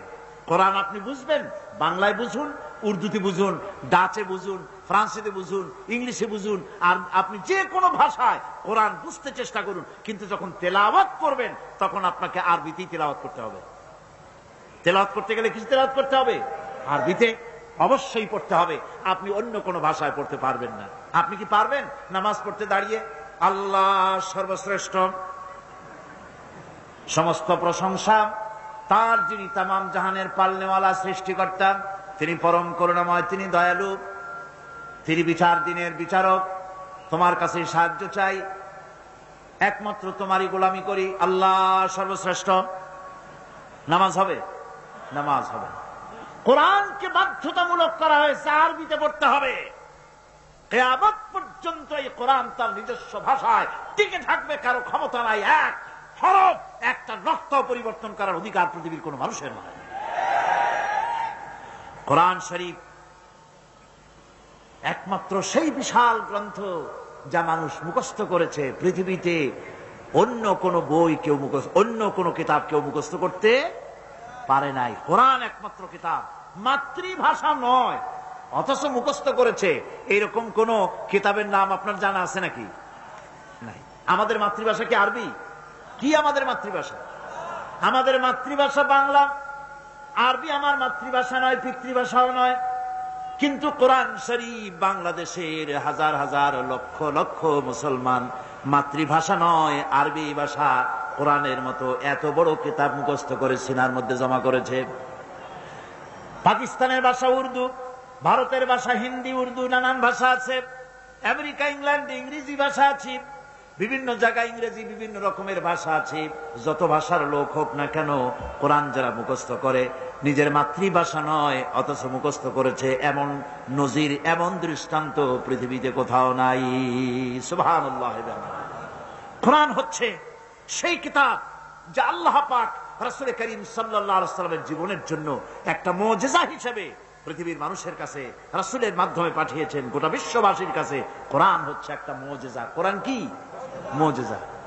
রাসূলের জীবনে 3000-এর অধিক মুজিজা রাসূলের জীবনে ঘটেছে, নবুয়তের জীবনে। কিন্তু কোরআন হচ্ছে সর্বশ্রেষ্ঠ মুজিজা, এর থেকে বড় মুজিজা আর কিছুই নাই। আল্লাহ রাসূল বিদায় হয়ে গিয়েছেন, মুজিজা তিনি রেখে গিয়েছেন। এই মুজিজা দিয়ে পৃথিবীর মানুষ কিয়ামত পর্যন্ত উপকৃত হতে থাকবে, কোনো সন্দেহ নাই। কোরআন হচ্ছে সেই কিতাব যা এক সময় নাজিল হয় নাই, এট এ টাইম নাজিল হয় নাই। কোরআন শরীফ নাজিল হয়েছে ধীরে ধীরে, আস্তে আস্তে করে 23 বছর 5 মাস ধরে ধীরে ধীরে কোরআন নাজিল হয়েছে। আর আন্দোলনের, ইসলাম হচ্ছে একটি আন্দোলনের নাম। ইসলাম কিসের নাম বলেন? ইসলাম হচ্ছে আন্দোলনের নাম, ইসলাম একটি বিপ্লবের নাম, ইসলাম একটা শরিয়তের নাম, ইসলাম একটা মুকাম্মাল নিজামে হায়াতের নাম।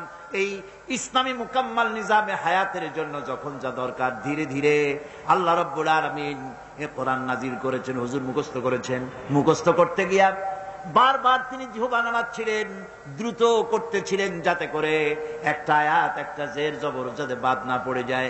রাসূলুল্লাহর এই কষ্টটুকুন আল্লাহ পাক বরদাস্ত করলেন না, তিনি ওহী নাজিল করে দিলেন, লা তুহাররিক বিহি লিসানাকা লিতাআজালা বিহি। নবী কোরআনে কারীম মুখস্থ করার জন্য জিহ্বাকে এত নাড়াচাড়া করার কোনো দরকার নাই। আমার জিবরাইল আপনার প্রতি যখন ওহী নাজিল করে, আপনি আস্তে আস্তে করে একবার তার সঙ্গে উচ্চারণ করে যাবেন। গোটা কোরআন শরীফ আপনার সিনার ভিতরে মুখস্থ করায় দেওয়ার মালিক আমি আল্লাহ। আমি আপনাকে মুখস্থ করায় দিব, কোনো চিন্তা নাই। যে যুগে টেপ রেকর্ডার ছিল না, রাসূলুল্লাহর যুগে টেপ রেকর্ডার ছিল, প্রেস ছিল, কম্পিউটার ছিল, কিছুই ছিল না। ছাপাখানা নাই, প্রেস নাই, কম্পিউটার নাই, তারপরে টেপ রেকর্ডার নাই। সেই যুগের নাজিল করা কোরআন আজ পর্যন্ত আল্লাহ পাক হেফাজত করে রেখেছেন। কারণ এটা বিশেষ কোন যুগের জন্য আসে নাই, বিশেষ কোন জাতির জন্য আসে নাই, এসেছে পৃথিবীর সমস্ত মানুষের জন্য। কোরআন হচ্ছে সকল প্রকার জ্ঞানের উৎস। এতে রয়েছে মানব জীবনের সকল জটিল সমস্যার সন্তোষজনক সমাধান রয়েছে কোরআনের ভিতরে। ওয়া কুল্লা শাইইন ফাসসালনাহু তাফসীলা। আমি প্রত্যেকটি বিষয়কে আমি বিস্তারিতভাবে কোরআনের ভিতরে বর্ণনা করে দিয়েছি। আল্লাহ পাক এই কোরআন নাজিল হয়েছে আল্লাহ পাকের কাছে থেকে, যিনি সবচাইতে জ্ঞানী, যার কাছে কোনো জিনিস গোপনীয় নাই।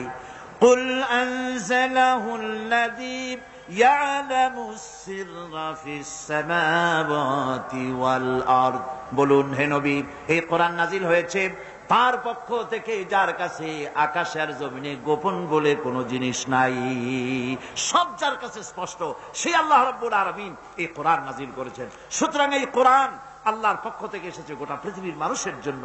আর এর মধ্যে ওয়ানাজ্জালনা আলাইকাল কিতাবা তিবয়ানান লিকুল্লি শাই, সব জিনিস খুলে খুলে আমি কোরআনের মধ্যে বয়ান করে দিয়েছি। মানুষের জীবনের জন্য দরকার, অথচ কোরআনে লেখা হয় নাই এমন কোন বিষয় নাই, সব জিনিসকে কোরআনের মধ্যে খুলে খুলে আমি বলে দিয়েছি। দেখুন 23 বছর ধরে, লক্ষ্য করুন, 23 বছর ধরে কোরআন নাজিল হলো। এটা যদি আল্লাহ ছাড়া অন্য কারো কাছ থেকে আসতো, তাহলে এর একটার সাথে আরেকটার সঙ্গতি থাকতো না, এক একটা বিষয় আরেকটা বিষয়ের সাথে অসঙ্গতিপূর্ণ হয়ে যেত। কথা ঠিক কিনা? আল্লাহ রাব্বুল আলামিন বলেন, আফালা ইয়াতাদাব্বারুনাল কুরআন ওয়ালাউ কানা মিন ইনদি গায়রিল্লাহি লাওয়াজাদু ফীহি ইখতিলাফান কাসীরা। তবে কি তারা কোরআন সম্পর্কে গবেষণা করে না, চিন্তা করে না, চিন্তা ভাবনা করে না? কোরআন যদি আল্লাহ ব্যতীত অন্য কারো কাছ থেকে নাজিল হতো, তাহলে এই কোরআন অন্য কারো কাছ থেকে নাজিল হলে পরে এর মধ্যে দারুণ ভাবে মতভেদ এবং অসঙ্গতি তোমরা পেতে। এর মধ্যে কোনো অসঙ্গতি নাই। কোরআন শরীফ আল্লাহ পাকের কাছ থেকে এসেছে, এতে কোনো সন্দেহ নাই। এবং সকল প্রকার মানব জীবনের সব সমস্যার সমাধান কোথায় আছে? জোরে বলেন না, কোথায় আছে? এই কোরআনের ভিতরে সকল সমস্যার সমাধান আছে। কোরআনের সম্মান যদি আমরা করি, আল্লাহ আমাদের সম্মান করবেন। সুবহানাল্লাহ। আমরা তো মনে করি মন্ত্রী হইতে পারলে মর্যাদা বাড়ে, এমপি হইতে পারলে মর্যাদা বাড়ে, প্রেসিডেন্ট হইতে পারলে মর্যাদা বাড়ে, মিল কলকারখানার মালিক হতে পারলে মর্যাদা বাড়ে। না, আল্লাহর নবী বলেছেন, খায়রুকুম মান তাআল্লামাল কুরআন ওয়া আল্লামাহু, তোমাদের মধ্যে উত্তম হচ্ছে সে ব্যক্তি যিনি কোরআন নিজে শেখে আর অপরকে শেখায়, সেই হচ্ছে উত্তম ব্যক্তি। কোন সুবহানাল্লাহ। কোরআন আল্লাহ পাকের কাছের থেকে এসেছে, সম্মান দিবেন আল্লাহ কোরআনের মাধ্যমে। এই জন্য হাদিস শরীফে এসেছে আন ইবনে ওমর রাদিয়াল্লাহু তাআলা আনহুমা قال قال رسول الله صلى الله عليه وسلم لا حسد الا على اثنين رجل آتاه الله القرآن فهو يقوم به آناء الليل وآناء النهار ورجل آتاه الله مالا فهو ينفق منه آناء الليل وآناء النهار رواه متفق عليه মুত্তাফাক আলাইহি। বুখারী এবং মুসলিমের হাদিস এটি। রাসূল করিম সাল্লাল্লাহু আলাইহি ওয়াসাল্লাম বলছেন, দুই ব্যক্তির সাথে ঈর্ষা করা যায়। কয় ব্যক্তির সাথে? ভালো করে শুনেন, দুই ব্যক্তির সঙ্গে ঈর্ষা করা যায়, আর কারো সঙ্গে ঈর্ষা করা যাবে না। একজন হচ্ছে যাকে কোরআনের ইলম দেওয়া হয়েছে, আর সে কোরআন নিয়ে সে তেলাওয়াত করে, নামাজের মধ্যে দাঁড়িয়ে দাঁড়িয়ে তেলাওয়াত করে, কোরআনকে দিনের বেলায় পড়ে, রাতের বেলায় পড়ে, কোরআন বোঝে, কোরআন মেনে চলে, তার প্রতি তার সাথে ঈর্ষা করা যায় তার মতো হওয়ার জন্য। আরেক ব্যক্তি হলো যাকে মাল দেওয়া হয়েছে, ধন দৌলত দেওয়া হয়েছে, এই মালগুলি সে আল্লাহর রাস্তায় খরচ করে, দিনেও করে রাতেও করে, ওই ব্যক্তির সঙ্গে ঈর্ষা করা যায় যে তার মতো হওয়ার জন্য প্রতিযোগিতা করা যায়। ঈর্ষা করার জন্য দুই ব্যক্তি, আর কেউ না। কোরআন যে পড়ে, কোরআন যে শেখে, কোরআন যে শেখায়, তার মতো হওয়ার জন্য প্রতিযোগিতা করা উচিত। কোরআন যে আমল করে, দিনে রাত্রে তেলাওয়াত করে, কোরআনের চাইতে মজা এই পৃথিবীতে আর কিছু।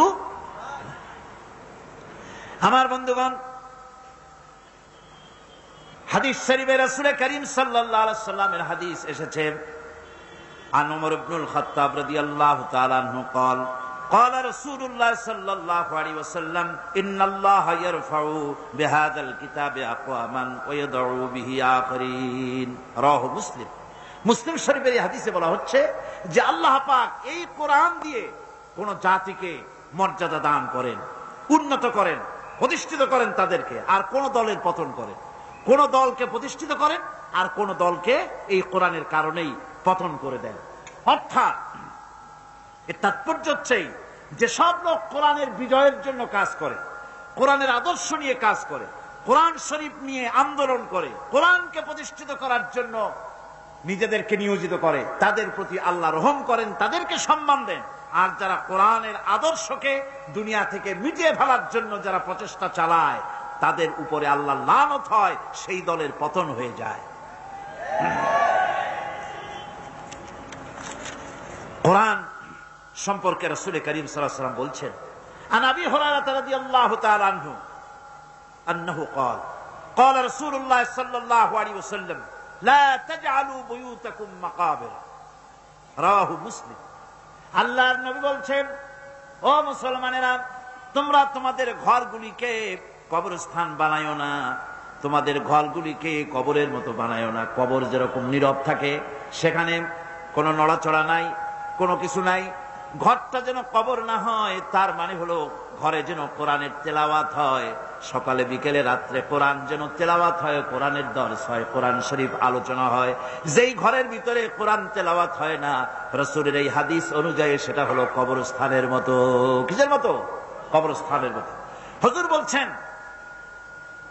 ইন্নাল্লাযী লাইসা ফী জাওফিহি শাইয়্যুম মিনাল কুরআনি কাল বাইতিল খারিব। যেই স্মৃতির ভিতরে, যে দেহের ভিতরে কোরআন নাই, সেটা হচ্ছে একটা বিরান বাড়ির মতো। পার্লামেন্টে, সংসদে আলোচনা হচ্ছিল সন্ত্রাস কিভাবে কমানো যায়, আইন শৃঙ্খলা পরিস্থিতির উন্নতি কিভাবে করা যায়। যখন আমার আলোচনার সুযোগ এলো, আমি বললাম, আপনারা আইন শৃঙ্খলার উন্নতি করতে পারবেন না।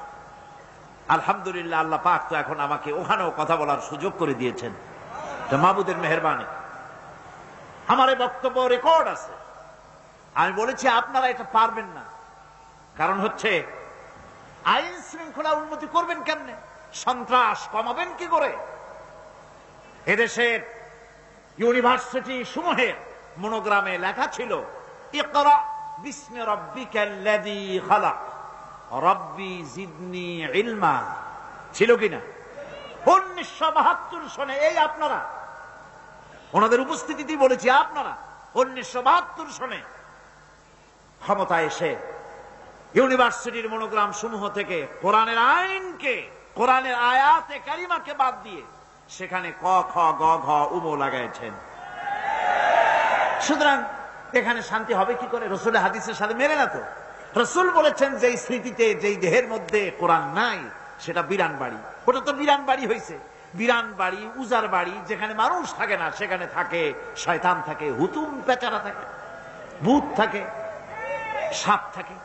সুতরাং এগুলিতে আজকে ওগুলি বাস করছে, এটা বন্ধ করতে পারবেন না। তবে আমি একথাও বলেছি সেখানে, আমি বলেছি আপনারা বলেন বাংলাদেশে যত মাদ্রাসা আছে, আলেম মাদ্রাসা, ফাজেল মাদ্রাসা, কামেল মাদ্রাসা, দারসে নিজামের মাদ্রাসাগুলি, কওমি মাদ্রাসাগুলি, আলিয়া নিসাবের মাদ্রাসাগুলি, কোন মাদ্রাসা সন্ত্রাসের কারণে বন্ধ হয়ে গেছে? একটা নমুনা দেখান তো। লাজবাব হয়ে গেছেন, এর জবাব অন্য দিতে পারেন নাই, দেখাইতে পারবেন না। দুটোই কিন্তু শিক্ষাঙ্গন, ওটাও শিক্ষাঙ্গন, এটাও শিক্ষাঙ্গন। ওখানে এখানে শান্তি আছে, ওখানে না। কারণ আমি বললাম যে কোরআন শরীফ শিখায়, মাদ্রাসা এটা শিখানো হয়। মান কাতালা মুমিনান মুতাআম্মিদান ফাজাযাউহু জাহান্নাম। কেউ যদি ইচ্ছে করে কোন মুমিনকে হত্যা করে তাহলে তার শাস্তি কি? শাস্তি কি? জাহান্নাম। আল্লাহ রাব্বুল আলামিন কোরআনে কারীমের মধ্যে বলেছেন, একটা মানুষকে যদি কেউ হত্যা করে তাহলে সে যেন তামাম পৃথিবীর মানুষকে হত্যা করলো, আর একটা মানুষকে যদি কেউ বাঁচাই দিল সে যেন তামাম পৃথিবীর মানুষগুলি বাঁচাই দিল। আর যে ব্যক্তি ইচ্ছে করে মানুষ হত্যা করলো তার জায়গা হবে জাহান্নাম, চিরকাল জাহান্নামে তারে থাকতে হবে। মাদ্রাসায় গুলি পড়ায়া ছাত্রদের মগজের ভিতরে, এই রক্তের ভিতরে এই আল্লাহর ভয়, জাহান্নামের ভয় ঢুকিয়ে দেওয়া হয়, যার ফলে মাদ্রাসাগুলি সন্ত্রাসের কারণে কোথাও বন্ধ হয় নাই।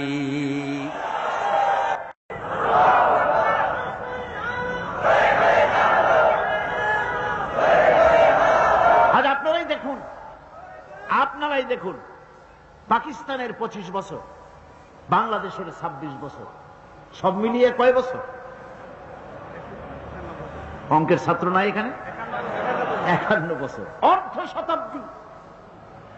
অর্ধ শতাব্দী কালে চট্টগ্রামে যত থানা আছে, বাংলাদেশে যত থানা আছে, থানাগুলিতে খোঁজ নেন, ওখানে তাদের ডায়েরি আছে না? যত চোর ধরা পড়ছে, চোর, ডাকাত, জেনাকার, হত্যাকারী, চোরাকারবারি, মুনাফাখুরি, যত ক্রাইম করেছে, করাপশন করেছে, সেই অপরাধীদের লিস্ট আছে না? অপরাধী যারা ধরা পড়েছে সকলের লিস্ট আছে।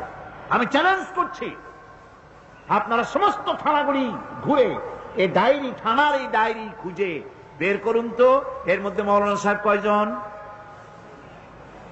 হাফেজ সাহেব কয়জন, মসজিদের ইমাম কয়জন? তাহলে একথা মানবেন কিনা যে কোরআনের শিক্ষার চাইতে বড় শিক্ষা পৃথিবীতে নাই? একথা মানবেন কিনা? একথা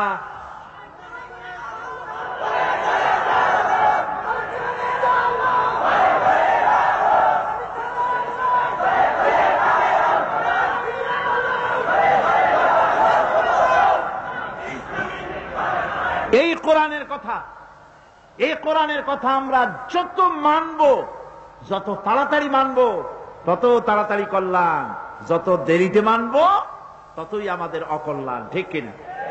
আচ্ছা, আমি আরো একটা কথা আপনাদের বলি।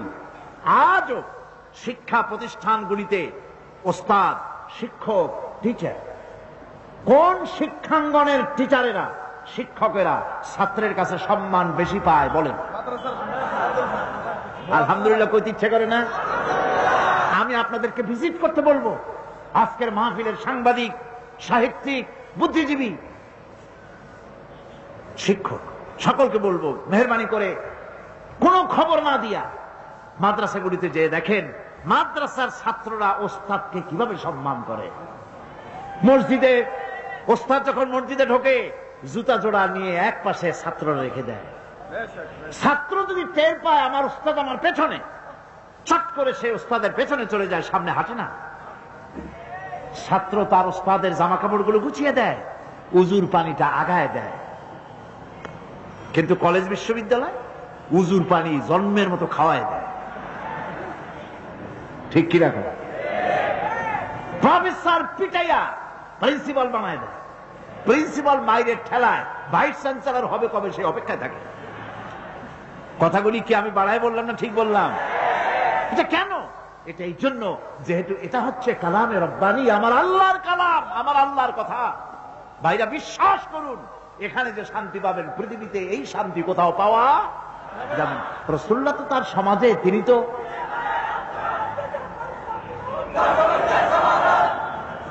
রাসূল করিম সাল্লাল্লাহু আলাইহি ওয়াসাল্লাম তিনি তো সমাজে কোনো জাদু করেন নাই। নাউযুবিল্লাহ। রাসূল কি সমাজকে জাদু করে পরিবর্তন করেছিলেন? তিনি পরিবর্তন আনয়ন করেছিলেন কি দিয়ে? কোরআন দিয়ে। সে কোরআন আমাদের কাছে অবিকল ওরকম আছে না নাই? অবশ্যই আছে। এই কোরআনের কাছেই আমাদেরকে ফিরে যেতে হবে, তাহলেই মুক্তি পাবো, তাহলেই নাজাত পাবো। এছাড়া নাজাত পাওয়ার কোন রাস্তা আমাদের কাছে না। এখন আর একটা হাদিস শোনায়া তারপরে মূল তাফসীরের ভিতরে আমি যেতে চাই। আমার বন্ধুগণ, আমার নবীজি বলেছেন, মান কারাল কোরআনা ফাস্তাজহারাহু ফাহাল্লা হালালাহু ওয়া হাররামা হারামাহু আদখালাহুল্লাহুল জান্নাহ। কি সুন্দর হাদিস আমার নবীর। কার হাদিস? আমার নবীজি বলছেন, যে ব্যক্তি কোরআন পড়ল, কোরআন অনুযায়ী আমল করল, কোরআনের হালালকে হালাল জেনে চলল, কোরআনের হারামকে হারাম জেনে চলল, আমার নবীজি বলেছেন কিয়ামতের দিন আল্লাহ রাব্বুল আলামিন তাকে জান্নাতে প্রবেশ করাবেন। শুধু জান্নাত দিবেন না, তার জন্য আবার বোনাস দিবেন। নবীজি বলেন, জান্নাতের ঘোষণা দিয়ে লোকটিকে আল্লাহ পাক বলবেন, জান্নাতে যাওয়ার আগে আমি তোমাকে আরো একটা বিশেষ উপহার দিতে চাই। তুমি জান্নাতে যাওয়ার আগে তোমার আত্মীয় স্বজনের ভিতর থেকে 10 জনের সম্পর্কে আমার কাছে সুপারিশ করো। তোমার সুপারিশ মোতাবেক আমি 10 জনকে তোমার সাথে জান্নাতে দিয়ে দেব, এমন 10 জন যাদের হিসাবের পরে জাহান্নাম ওয়াজিব হয়ে গিয়েছিল। এরকমের 10টা লোক সম্পর্কে তুমি আমার কাছে সুপারিশ করো, তোমার কারণে তাদেরকেও তোমার সাথে বেহেশতে দিয়ে দেবো। সুবহানাল্লাহ। আজ কতই না ভালো হতো যদি কলেজ বিশ্ববিদ্যালয়গুলিতে কোরআন পড়ানো হতো, হাদিস পড়ানো হতো। ঠিক কিনা কন? আপনারা বলবেন কোরআন হাদিস পড়ানো তো হয়, আমিও জানি কোরআন হাদিস পড়ানো হয়। তা কতটুকু? পরীক্ষায় পাশ করাবার জন্য 40টা হাদিস, ছোট্ট ছোট্ট হাদিস, আর কোরআন শরীফের কয়েকটা আয়াত, এছাড়া আর কিছুই পড়ানো হয় না। ঠিক কিনা? মাদ্রাসায় যেভাবে 30 পারা কোরআনের তাফসীর পড়ানো হয়, ওভাবে তাফসীর পড়ানো হয় না। মাদ্রাসায় যেভাবে 76 হাদিস পড়ানো হয়, ওইভাবে পড়ানো হয় না। সুতরাং কলেজ বিশ্ববিদ্যালয়গুলিতে কোরআন এবং হাদিসকে যেভাবে মাদ্রাসায় পড়ানো হয় ওইভাবে যদি পড়ানো যায়, তাহলে কলেজ বিশ্ববিদ্যালয় থেকে ডাকাত আসবে না, চোর আসবে না, বদমাশ আসবে না। কলেজ বিশ্ববিদ্যালয় থেকে আমাদের সন্তানগুলি খালিদ বিন ওলীদ হয়ে বেরোবে, আমাদের সন্তানগুলি সালাউদ্দিন আইয়ুবী হয়ে বেরোবে, আমাদের সন্তানগুলি শহীদ তিতুমীর হয়ে বেরোবে। সেই অপেক্ষায় আমাদেরকে থাকতে হবে। বন্ধুগণ, আজ দেশের বৃহত্তর জনগোষ্ঠী তাদের আসল লাভ ক্ষতির সংজ্ঞা ভুলে গিয়েছে। আসল লাভ ক্ষতির সংজ্ঞা ভুলে গিয়ে লাভের আশায় আমরা চলছি ক্ষতির পেছনে। ঠিক কিনা? আলেয়ার পেছনে আমরা চলছি, মরিচিকার পেছনে। প্রকৃতপক্ষে মানুষের লাভ কোথায়, সফলতা কোথায়, আর ব্যর্থতার ক্ষতি কোথায়, সে কথা কোরআন ছাড়া কেউ বলে দিতে পারে না। আজ দেশের এই ক্রান্তিকালে বর্তমান বাংলাদেশ ইতিহাসের এক ক্রান্তিকালের উপর দিয়ে অতিক্রম করছে। প্রতি মুহূর্তে আমরা এক একটা দুঃসময়ের দিকে এগিয়ে যাচ্ছি। আমরা নিরুদ্দেশের উদ্দেশ্যে যাত্রা করেছি। এই সময় এই জাতির রক্ষা কোথায় হবে, বিশ্বের মানুষের রক্ষা কোথায় হবে? আমি সেজন্য আজকের আলোচনা ছোট্ট একটি সূরার মধ্যে সীমাবদ্ধ রাখতে চাই, যেই সূরাটার সাথে আমরা সকলেই পরিচিত। সে সূরাটি হচ্ছে সূরা আসর। পড়েন আমার সাথে। আউযু বিল্লাহি মিনাশ শাইতানির রাজীম। বিসমিল্লাহির রাহমানির রাহিম। ওয়াল আসরি ইন্নাল ইনসানা লাফি খুসর ইল্লাল্লাযীনা আমানু ওয়া আমিলুস সালিহাতি ওয়া তাওয়াসাউ বিল হাক্কি ওয়া তাওয়াসাউ বিস সাবর। সাদাকাল্লাহুল আযীম। কি বলেন, খুব বড় সূরা, কোরআনে কারীমের সর্বকনিষ্ঠ ছোট্ট একটি সূরা। বিপুল সংখ্যক মুফাসসিরিনে কেরাম এই সূরাটিকে মক্কি সূরা হিসেবে তারা গণ্য করেছেন। সূরাটির বৈশিষ্ট্য হচ্ছে কয়েকটি শব্দের মধ্যে আল্লাহ পাক এর অর্থ এবং ব্যাখ্যা এত বেশি, কয়েকটি শব্দের মধ্যে এই সূরাটি আল্লাহ নাজিল করেছেন, কিন্তু এর অর্থ আর ব্যাখ্যা এত বেশি যা দিয়ে একটা বিশাল গ্রন্থ রচনা হতে পারে। আমার তো মনে হয় যে সূরা ওয়াল আসর এটা যেন একটা ঝিনুকের মধ্যে আল্লাহ পাক আটলান্টিক মহাসাগর, প্রশান্ত মহাসাগর, সবগুলি মহাসাগর একটা ঝিনুকের মধ্যে আল্লাহ পুরি দিয়েছেন। এই সূরা যখন নাজিল হলো তখন সাহাবায়ে কেরাম একজনের সঙ্গে আরেকজনের দেখা হলে বিদায়ের সময় একজন আরেকজনকে এই সূরাটি শুনিয়ে দিতেন। কারণ মানুষের সাফল্য এবং কল্যাণ, তার ধ্বংস এবং সর্বনাশের পথ কোথায় তা এ কোরআন বলে দিয়েছে। সফলতা কিসে আসবে, ধ্বংস কিসে আসবে, এ কথা আল্লাহ কোরআনে বলে দিয়েছে। আমি আজকে এই সূরা বেছে নিলাম এই কারণে, আমরা চলছি ধ্বংসের দিকে। কোন দিকে যাচ্ছি বলেন না, কোন দিকে? আমার তো মনে হয় হেমিলেনের সেই বংশীবাদক যেন বাঁশি বাজিয়ে চলছে, আর গোটা জাতি তার পেছনে সমুদ্রে ডুবে মরার জন্য অগ্রসর হচ্ছে। এই আরে ভাই, এর মধ্যে আপনি ভারতের দালাল পাইলেন কই? কি এর মধ্যে কি ঢুকাই দিলেন? বন্ধুগণ, আমি বলতে চাচ্ছি যে আজ আমরা সফলতা এবং ব্যর্থতা কিসে, লাভ আর ক্ষতি কিসে এটা বুঝতে পারছি না বলেই গোটা জাতির এই দুর্দিনে সূরা ওয়াল আসর এইটাই আমাদের আলোচনা করা উচিত বলে আমি মনে করি। এর মধ্যেই আল্লাহ পাক আমাদের লাভ, আমাদের ক্ষতি, আমাদের সাফল্য, আমাদের ব্যর্থতা এর মানদণ্ড নির্ণয় করে দিতে পারেন কে? কথা বোঝেন নাই? তাহলে বলেন না, কে দিতে পারেন? সেই আল্লাহ রাব্বুল আলামিন, তিনি কোরআনকে দিয়েছেন, এই সূরা তিনি নাজিল করেছেন। ইমাম শাফি রাহমাতুল্লাহ আলাইহি বলেছেন, লোকেরা যদি এই ছোট্ট সূরাটি উপরে চিন্তা ভাবনা করে তাহলে একটা মানুষের জন্য এই সূরাটাই তার হেদায়েতের জন্য যথেষ্ট হয়ে যেতে পারে, আর কিচ্ছু লাগে না। এই ছোট্ট সূরাটি একটা মানুষের সম্পূর্ণ হেদায়েত হওয়ার জন্য যথেষ্ট। আল্লাহ রাব্বুল আলামিন শুরু করছেন এভাবে, ওয়াল আসরি ইন্নাল ইনসানা লাফি খুসর। ওয়াল আসর, আসরের আগে একটা অ আছে। আরবি গ্রামার অনুযায়ী এই অটা হচ্ছে ওয়াও কাসমিয়া, এটা হচ্ছে শপথ। আল্লাহ কসম করছে। আপনারা খুব চিন্তা ভাবনা করেন, মাথা ঠান্ডা করে, কান এবং দিল, মন, মগজ সব এদিকে আপনারা গভীর মনোনিবেশ সহকারে যদি শোনেন তাহলে বুঝতে পারবেন আল্লাহ পাক শপথ করতেছেন, কসম করতেছেন। এটা কি সোজা ব্যাপার না বিরাট ব্যাপার? আমরা তো কসম করি, আমরাও তো কসম করি। কখন করি? কথাটাকে নিশ্চিত করার জন্য, দৃঢ়ভাবে বিশ্বাস করাবার জন্য বলি, আল্লাহর দোহাই, আল্লাহর কসম, এই বলে আমরা আমাদের কথাকে উপস্থাপন করি, অধিকতর বিশ্বাস করাবার জন্য। আল্লাহ পাক কসম করতেছেন, তবে আল্লাহর কসম আর আমাদের কসম এক না। আমরা কসম করি সবচাইতে যিনি বড়, মহানত্ব, বিরাটত্ব, শ্রেষ্ঠত্বের উপরে ভিত্তি করে আমরা কসম করি, যেহেতু আল্লাহর চাইতে মহান, বড়, শ্রেষ্ঠ আর কেউ নাই। এই জন্যে আল্লাহর চাইতে বড় কেউ নাই বলে আমাদের জীবনের শ্রেষ্ঠ স্লোগান, মুসলমানের জীবনে শ্রেষ্ঠ স্লোগান নারে তাকবীর। আসতে কইলেন কেন?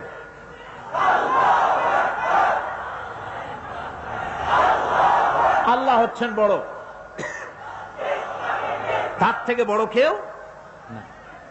আমি চিন্তা করি মাঝে মধ্যে, কিছু মনে নেবেন না, আমি মাঝে মধ্যে চিন্তা করি যে সমস্ত রাজনৈতিক দলের লোকেরা মুসলমান, আর রাজনৈতিক মতপার্থক্য থাকতেই পারে, যে কোনো দল করতেই পারে, কিন্তু এমন রাজনৈতিক দল আমি কেন করব মুসলমান হয়ে, যেই রাজনৈতিক দলের মিছিলে আর মিটিং এ আল্লাহু আকবার স্লোগান দেওয়া যাবে না? কারণ হচ্ছে আমি যখন দুনিয়া এসেছিলাম, আপনি যখন দুনিয়া এসেছিলেন, আপনার আমার কানে কি শোনানো হয়েছে কন্ত? আজান শোনানো হয়েছে। দুনিয়া এসে আমি প্রথম কি শুনেছি? আল্লাহু আকবার, এটাই শুনেছি। আজানের প্রথম শব্দ কি? নামাজের প্রথম শব্দ কি? ইকামতের প্রথম শব্দ কি? জানাজা, জীবনের শেষ নামাজ, এটার প্রথম শব্দ কি? এটা শেষ শব্দ কি? তাহলে এর সিগনিফিকেন্সটা কি? এর অর্থটা হচ্ছে আমার জন্ম থেকে মৃত্যু পর্যন্ত জীবনের সকল ক্ষেত্রে আমাকে বলতে হবে, স্বীকার করতে হবে, মানতে হবে, নিতান্ত গোলামের মতো মানতে হবে আল্লাহু আকবার। আল্লাহর চাইতে শ্রেষ্ঠ কেউ না। মুসলমানদের বলবো, এই স্লোগান চালু করো, যে দলে থাকো। নেতাদের বলো, দুনিয়ার সব স্লোগান দিতে পারবো, কিন্তু আল্লাহু আকবার বলতে পারবো না। এটা যদি নিষেধ করা হয়, এমন দলের কপালে আগুন লাগুক। আমি মুসলমান, আমি মুসলমানের সন্তান। মিছিলে মিটিং এ সর্বত্র আমার প্রথম স্লোগান নারায়ে তাকবীর। জোরে কোন নারায়ে তাকবীর। এটাই হচ্ছে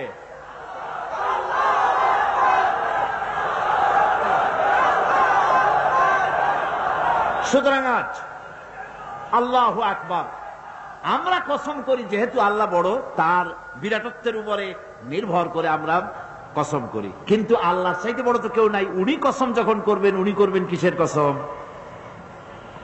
আমাদের কসম আর আল্লাহর কসম এক নয়। রব্বুল আলামিন যখন কসম করেন, তিনি তার কাছে বড়, তার চাইতে বড় কেউ নাই, শ্রেষ্ঠ কেউ নাই, মহান কেউ নাই। সেজন্য তিনি যে কসম করেন, যে কথা বলতে চান, ওই কথার সাথে, ওই বিষয়ের সাথে যার সম্পর্ক, যার সাযুজ্য আছে, সম্পৃক্ততা আছে, সিমিলারিটি আছে, তার কসম আল্লাহ পাক করেন। যেহেতু এখানে আল্লাহ রাব্বুল আলামিন মানুষের সফলতা, ব্যর্থতা, মানুষের লাভ আর ক্ষতির কথা বলবেন, সেজন্য আল্লাহ পাক মানুষের জীবনের সাথে, মানুষের সম্পর্ক রয়েছে তার জীবনের, মানুষের সাথে সম্পর্ক রয়েছে সময়ের, মানুষের সঙ্গে সম্পর্ক রয়েছে ইতিহাসের। তাই রব্বুল আলামিন বলেন, ওয়াল আসরি ইন্নাল ইনসানা লাফি খুসর। আমি কসম করি সময়ের, আমি কসম করি ইতিহাসের, আমি কসম করি জীবনের, আমি কসম করি সময়ের। যেহেতু এই জীবন আছে বলে আমরা আছি, জীবন না থাকলে আমরা বাঁচি না। ইতিহাসের কসম আল্লাহ করেন, কারণ হলো ইতিহাস মহাকালের সাক্ষী।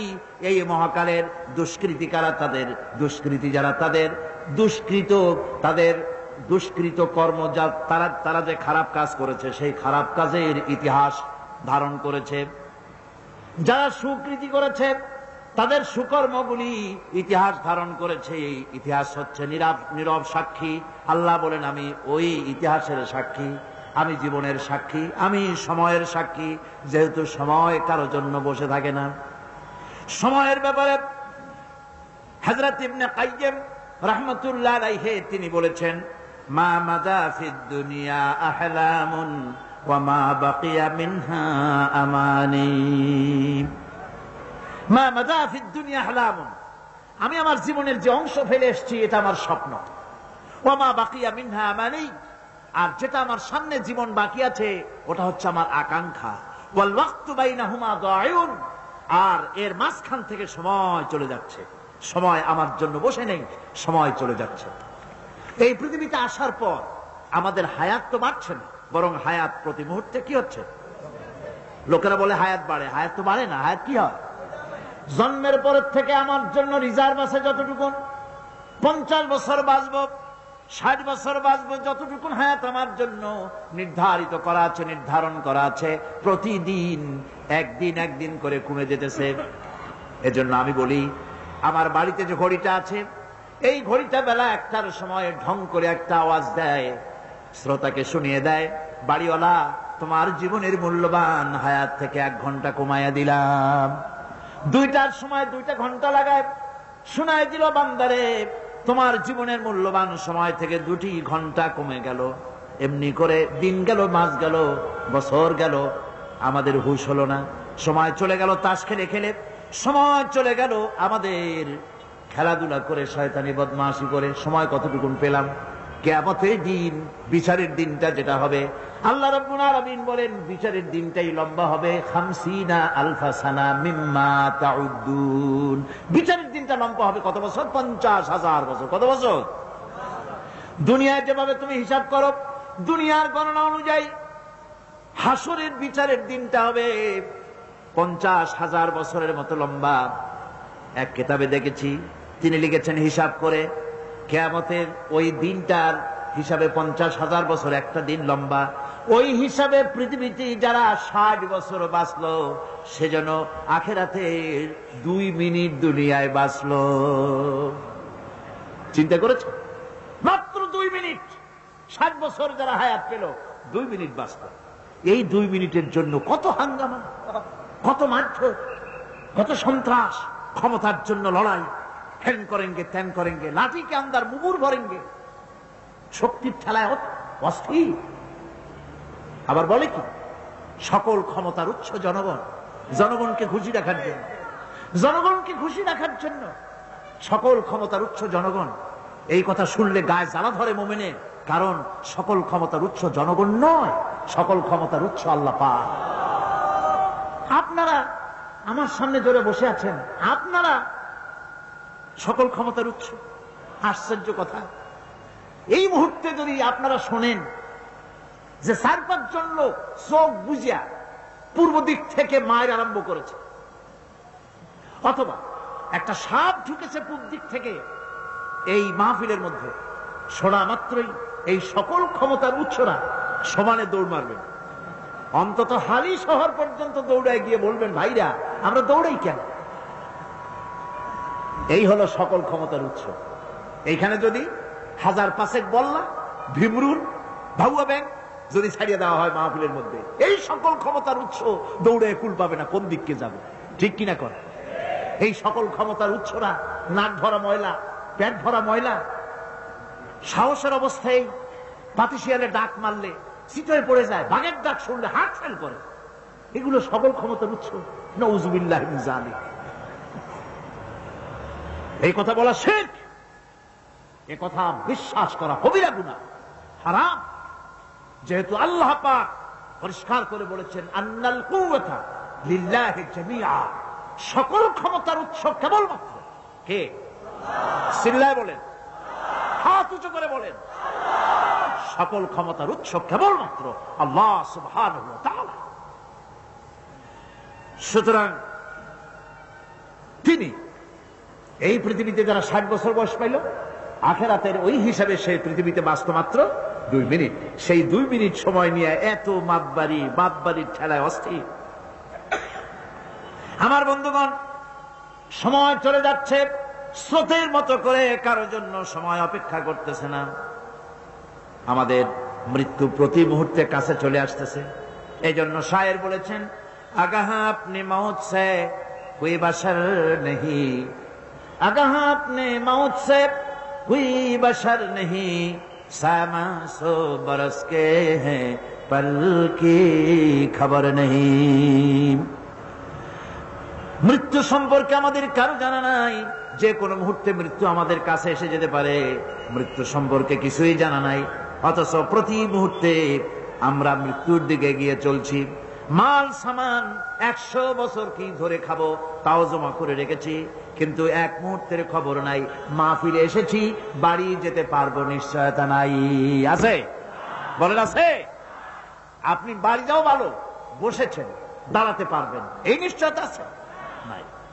সুতরাং সূরার যে সময়ের উপরে কসম করে মূলত সময়ের অপরিসীম গুরুত্ব সম্পর্কে আল্লাহ পাক মানুষকে বুঝাই দিতেছেন। সময়ের দাম দাও।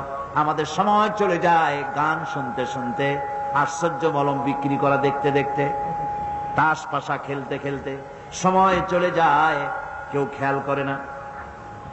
সময় বলতে অতীত কালও হতে পারে, আবার বর্তমানও হতে পারে। আর বর্তমান কাল কোনো কালই না, বর্তমান কাল কোনো কাল নয়। প্রতি মুহূর্তে ভবিষ্যৎ এসে বর্তমান হয়, আর প্রতি মুহূর্তে বর্তমান কি হয়? অতীত হয়ে যায়। বর্তমান কাল বলে কোনো কাল না, প্রতি মুহূর্তে অতীত হয়ে যাচ্ছে। এই যে আমি মাহফিলে বসছিলাম প্রথম এসে, ওইটা কি এখনো বর্তমান আছে? এই যে বর্তমান কথা বলছি, এটা অতীত হয়ে যাচ্ছে। সুতরাং বর্তমান কাল নাই। আল্লাহ পাক আল আসরের সময়ের কসম করে বলছেন, যদি আমরা চিন্তা ভাবনা করি তাহলে আমরা লক্ষ্য করব আমাদের আসল মূলধন সময়। আসল মূলধন কি? জীবনের আসল মূলধন কি? সময়। ইমাম রাজি রহমতুল্লাহ আলাইহি এই পর্যায়ে এক বুজুর্গের ব্যক্তির কথা তিনি আলোচনা করেছেন। তিনি বলেছেন যে একটা লোক, তিনি সূরা আল আসর এর ব্যাখ্যা তিনি বুঝতেছিলেন না। ব্যাখ্যাটা এই মাথার মধ্যে ঘুরপাক খাচ্ছিল, এর ব্যাখ্যা কি? একবার তিনি বাজারে ঢুকলেন, তারপরে তিনি শুনতে পেলেন বাজারের এক প্রান্ত থেকে একজন চিল্লায় বলতেছে, সেই ব্যক্তির উপরে রহম করো যার পুঁজি গলে যায়, সেই ব্যক্তির উপরে রহম করো যার পুঁজি গলে যায়। উনি চিন্তা করলেন পুঁজি এবার বলে কেমন? উনি দৌড়ে গেলেন, যায় দেখেন যে ব্যাটা চিল্লাচ্ছে সে হচ্ছে বরফ বিক্রেতা। কি বিক্রেতা? বরফ, বরফ, আইস। এখন এই বরফ বিক্রেতা সে চিল্লায় বলতেছে, সেই ব্যক্তির পরে রহম করো যার পুঁজি কি গলে যায়। সূর্যের তাপ বাড়তেছে আর বরফ গলে যাচ্ছে। সে বুঝাতে চাচ্ছে যে আমার এই বরফটা জমাট থাকা অবস্থায় তোমরা কেউ কেনো, যেহেতু আমার পুঁজি তো এর মধ্যে আমি ইনভেস্ট করেছি। এটা যদি পানি হয়ে যায় তো পানি তো কেউ কিনবে না, এটা তো যেখানে সেখানে পাওয়া যায়। বরফ পাওয়া যায় না বলেই তো আমি বরফ কিনে আনছি। তোমরা আমার প্রতি দয়া করো, তাড়াতাড়ি করে বরফটা কিনে নিয়ে যাও।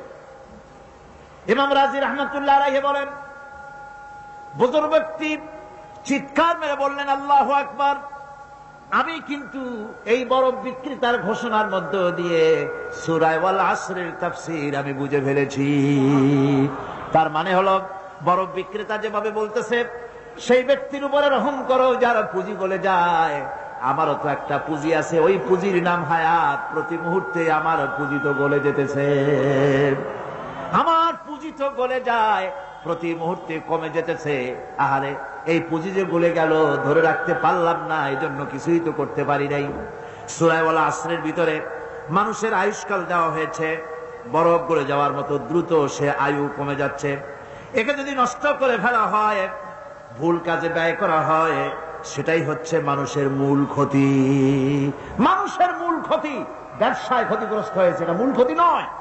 স্বাস্থ্য হারাইছে, মূল ক্ষতি নয়। রাজনীতিতে ব্যর্থ হয়েছে, মূল ক্ষতি নয়। জীবনে মন্ত্রিত্ব হারাইছে, মূল ক্ষতি নয়। মূল ক্ষতি প্রতি মুহূর্তে সময় নষ্ট হচ্ছে, এটাই মূল ক্ষতি। ভাইরা, কিয়ামতের দিন জান্নাতীদের কোনো দুঃখ থাকবে না, সকলের দুঃখ থাকবে। জান্নাতীদের কোনো দুঃখ থাকবে নাকি? থাকবে, থাকবে। জান্নাতীদের মনের মধ্যে একটা দুঃখই থাকবে। ভালো করে শুনুন, জান্নাতীদের মনের মধ্যে একটা দুঃখই হবে। তারা মনে মনে চিন্তা করবেন, আফসোস করবেন, আহারে যদি দুনিয়ায় বসে অমুক সময় বাসে বসেছিলাম, আজে বাজে চিন্তা করেছি, বাড়ির ড্রয়িং রুমে একা একা বসে বসে আজে বাজে চিন্তা করেছি, অমুক অমুক সময় খেলাধুলায় কাটাইছি। এই সময়গুলিতে যদি সুবহানাল্লাহ, আলহামদুলিল্লাহ, লা ইলাহা ইল্লাল্লাহ, আল্লাহু আকবার, এই তাসবিহ যদি পড়তাম, জিকির আজগার করতাম, জান্নাতের ভিতরে আরো নিয়ামত লাভ করতে পারতাম। সময়টা তো কাজে লাগাইলাম না। জিকির করেন না, সুবহানাল্লাহ, আলহামদুলিল্লাহ, লা ইলাহা, মোহাব্বতের সাথে জোরে করেন, সুবহানাল্লাহ, আলহামদুলিল্লাহ, লা ইলাহা ইল্লাল্লাহ, সুবহানাল্লাহ।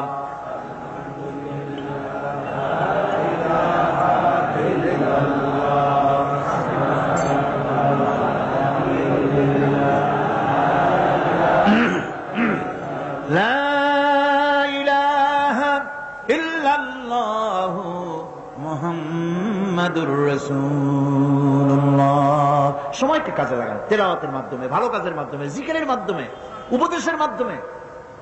মানুষের সত্য, মুমিনের সব কাজে সওয়াব। ওয়াকুলু লিন্নাসি হুসনা, মানুষের সঙ্গে ভালো ভালো কথা কও, মানুষের সঙ্গে হাসি মুখে কথা কও। একজনের সাথে হাসি মুখে কথা বললেন, আপনার একটা সদকা দেওয়ার মতো সমান সওয়াব আমলনামায় লেখা হয়ে গেল। ভালো ভালো কাম করো। বন্ধুগণ, সময় দ্রুত গতিতে চলে যাচ্ছে, মানুষের জীবন ক্ষতিগ্রস্ত হচ্ছে। ক্ষতি থেকে বাঁচতে পারবে 4টা গুণ, যার মধ্যে আছে বাকি সব ক্ষতিগ্রস্ত হয়ে যাবে। আমার ভাইয়েরা, এই কথাগুলি বলে আল্লাহ পাক যেন এরকম একটা দৃষ্টান্ত দিলেন। আপনি যদি পরীক্ষার হলে গিয়া দেখেন ছাত্ররা পরীক্ষা দিতেছে, পরীক্ষার জন্য নির্ধারিত সময় কতটুকুন? 3 ঘন্টা। 3 ঘন্টা। 3 ঘন্টা।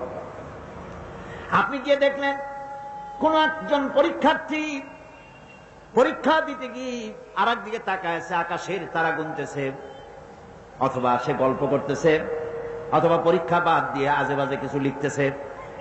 আপনি যেমন তাকে, ওই ছেলেটাকে আনবো না, গাফেল ছেলেটাকে ঘড়ির দিকে তাকায় বলেন, এই ছেলে ওই ঘড়ির দিকে তাকাও, দেখো তোমার সময় কিন্তু চলে যেতেছে, মাত্র 1 ঘন্টা আর তুমি সময় নষ্ট করতেছ। আল্লাহ যেন স্নেহ পরবশে তাম পৃথিবীর গোলামদেরকে, বান্দাদেরকে আঙ্গুল নির্দেশনা দিয়ে বলছেন, বান্দারা প্রতি মুহূর্তে তোর জীবনের মূল্যবান সময় চলে যেতেছে, প্রতি মুহূর্তে সময় যাচ্ছে। আল ইনসান, ইনসান বলতে শুধু মুসলমান না, ইনসান বলতে কি মুসলমান শুধু না, আল ইনসান মানব মন্ডলী, বিশ্বের সমস্ত মানুষকে আল্লাহ বলছেন, হিন্দু, খ্রিস্টান, বৌদ্ধ, নাসারা, ইহুদি, মজুসি, মুসলমান, বিশ্বের সব মানুষকে আল্লাহ বলছেন। যেহেতু আল্লাহ স্রষ্টা, মানুষের ব্যাপারে সার্বিক কল্যাণময় কথা কে বলতে পারেন? কে বলতে পারেন? সে আল্লাহ রাব্বুল আলামিন বলছেন, সময় চলে যাচ্ছে ও পৃথিবীর মানুষেরা। এই মানুষ বলতে আল্লাহ রাব্বুল আলামিন কোন ব্যক্তি, কোন গোষ্ঠী, কোন জাতিকে বলেন নাই, বলেছেন সমগ্র মানবতাকে।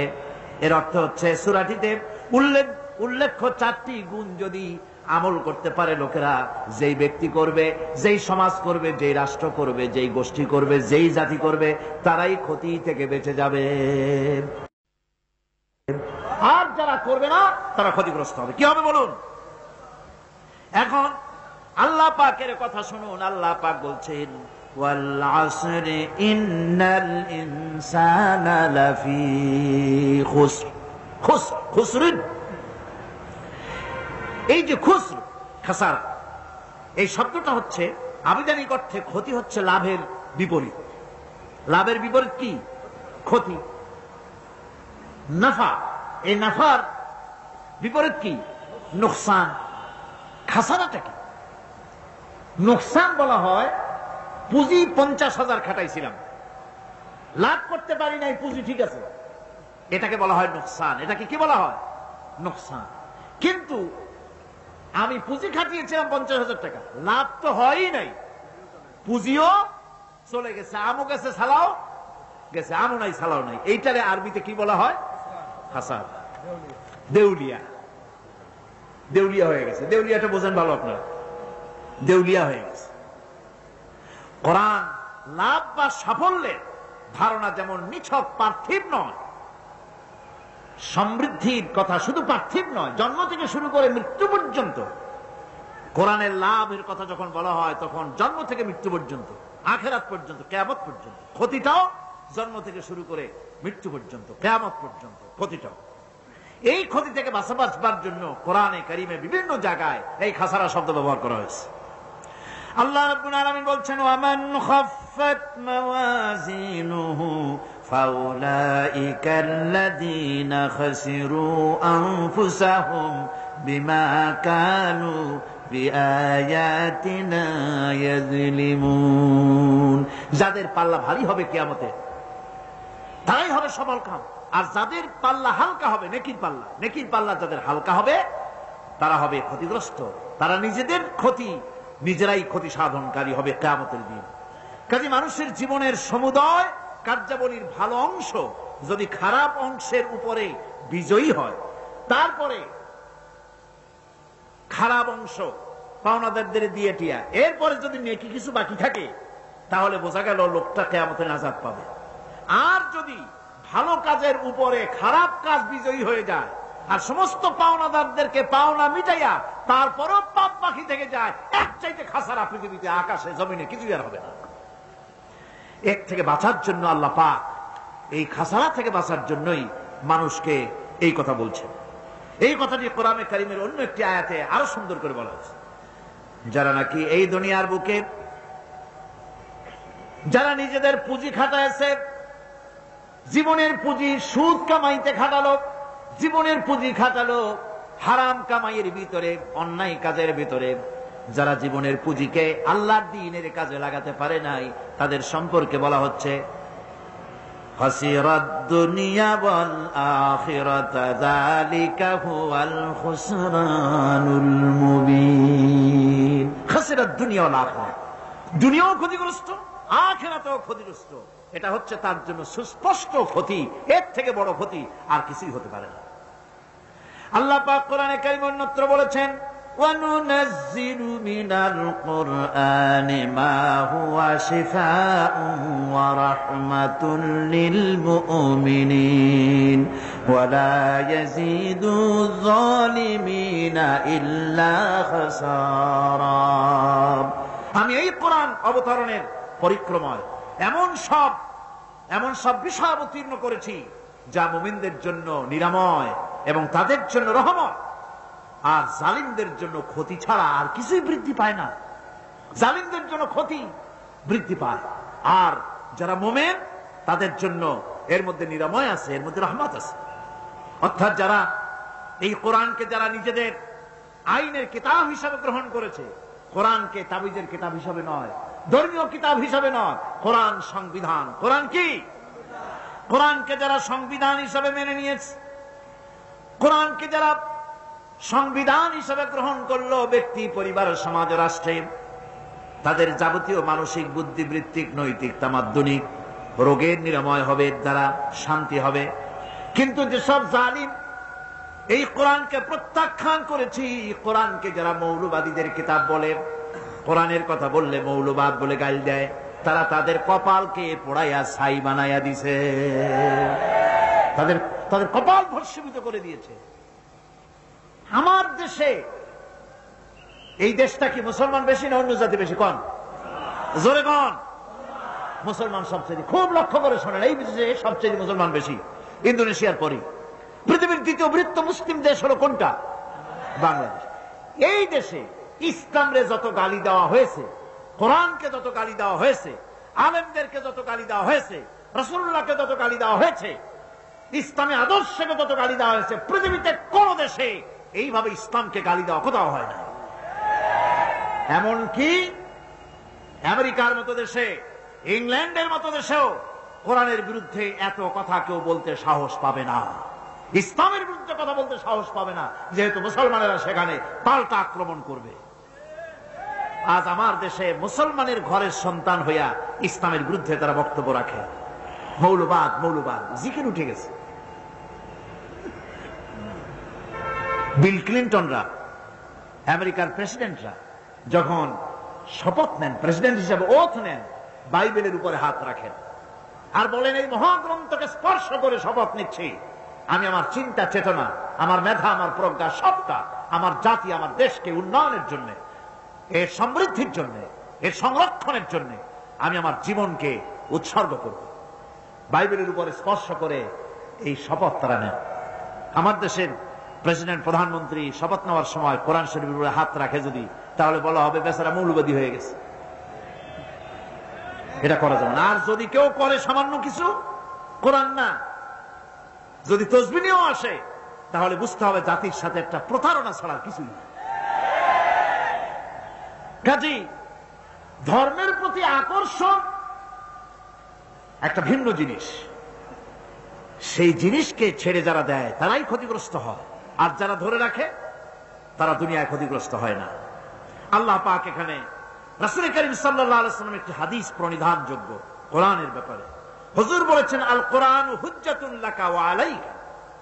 এই কোরআন হয় তোমার পক্ষের সাক্ষী, না হয় এই কোরআন তোমার বিপক্ষের সাক্ষী। কিয়ামতে এই কোরআন হয় তোমার পক্ষে কাজ করবে, নতুবা এই কোরআন তোমার বিপক্ষে কাজ করবে। দুই অবস্থা থেকে খালি হবে না। হয় কোরআন তোমার পক্ষে সাক্ষী দেবে, না হয় আমরা কি চাই? কিয়ামতে কি চাই? বলেন কি চাই? কোরআনের পক্ষে যদি আমরা সাক্ষী চাই, তাহলে এই কোরআনের পক্ষে আমাদেরকে কাজ করতে হবে। এছাড়া আমাদের নাজাতের কোনো পথ নাই। আমাদের মুক্তির পথ হচ্ছে কোরআন কেন্দ্রিক, রাসূলুল্লাহ হাদিস কেন্দ্রিক। এর বাইরে আমাদের সমস্ত পুঁজি নষ্ট হয়ে যাবে। আমাদেরকে পৃথিবীতে টিকে থাকতে হলে কোরআনের উপরে ভিত্তি করে আমাদেরকে বাঁচতে হবে, টিকতে হবে। কোরআনে কারিমে আল্লাহ রাব্বুল আলামিন অন্যত্র বলেছেন কুল ইন্নাল খাসিরিনাল্লাযীনা খাসিরু আনফুসাহুম ওয়া আহলিহিম ইয়াওমাল কিয়ামাহ আলা যালিকা হুয়াল খুসরানুল মুবিন। বলো, প্রকৃত দেউলিয়া তারাই যারা কিয়ামতের দিন নিজেকে, নিজের পরিবার পরিবর্গকে এই ক্ষতির দিকে যারা ঠেলে দেবে। ভালো করে শুনে নাও, এটি হচ্ছে সুস্পষ্ট ক্ষতি, সুস্পষ্ট দেউলিয়াপনা। তার মানে হলো মানুষ এই পৃথিবীতে তার জীবন, তার চিন্তা, তার জ্ঞান, তার বুদ্ধি, তার প্রজ্ঞা, তার শরীর, তার শক্তি, তার যোগ্যতা, তার মেধা যদি অন্যায় কাজে ব্যয় করে, আল্লাহ নাই এই চিন্তা করে বসলে, এর উপরে সে আন্দোলন চালালো। অনেক হয় ইলাহ নাই অথবা অনেক ইলাহ আছে, এগুলোর উপরে কথা বললো, বুদ্ধিজীবী হয়ে, সাহিত্যিক হয়ে ইসলামের বিরুদ্ধে লেখলো। আমার দেশের একজন বুদ্ধিজীবী তো সেদিন বলেই বসলেন, হতে পারতেন যদি মালাউন, ওই বেটার নাম মুসলমান, সে একটা মুসলমানের সন্তান, আমি ওটার নাম নিব না, একটা বুড়া মুসলমান, মুসলমান নামের কলঙ্ক, রণেশ দাশগুপ্ত বলল। আর সেই জন্য সে আফসোস করে বলল, হতে পারতাম আমিও যদি ওর মতো মালাউন। আরে তো মালাউন হবা তোমার এত দুঃখ, মাথাটা কামাই একটা টিকি রেখে দাও, একটা দুটি বড়, কে তোমারে কইবে না তুমি মালাউন। বরং মালাউন হওয়ার আকাঙ্ক্ষা করে জাতিরে তোমার জানাজা পড়া দিয়ে বাঁচাই দিছো, তোমার জানাজা কেউ পড়বে না। তো যারা সাহিত্যিক হয়ে, বুদ্ধিজীবী হয়ে, কবি হয়ে গোটা জাতিকে বিভ্রান্ত করে, কিয়ামতের দিন সে নিজে, তার সন্তান সন্ততি আর যত লোককে বিভ্রান্ত করেছে সকলকে নিয়ে কিয়ামতে ক্ষতিগ্রস্ত হবে। আর এটাই হচ্ছে সবচেয়ে বড় ক্ষতি। এই ক্ষতি থেকে বাঁচার জন্য আল্লাহ রাব্বুল আলামিন কোরআনে কারীমের মধ্যে বলেছেন, ওয়াল নাসরি ইন্নাল ইনসানা লাফি খুসর। পড়েন সবাই, ওয়াল নাসরি ইন্নাল ইনসানা লাফি খুসর। মানুষের, সমগ্র মানুষের জীবন ক্ষতিগ্রস্ত, ব্যর্থ। কে বলতেছেন? গা শিউরে ওঠার কথা না, গা শিউরে ওঠে। আল্লাহ বলতেছেন ক্ষতিগ্রস্ত, ব্যর্থ।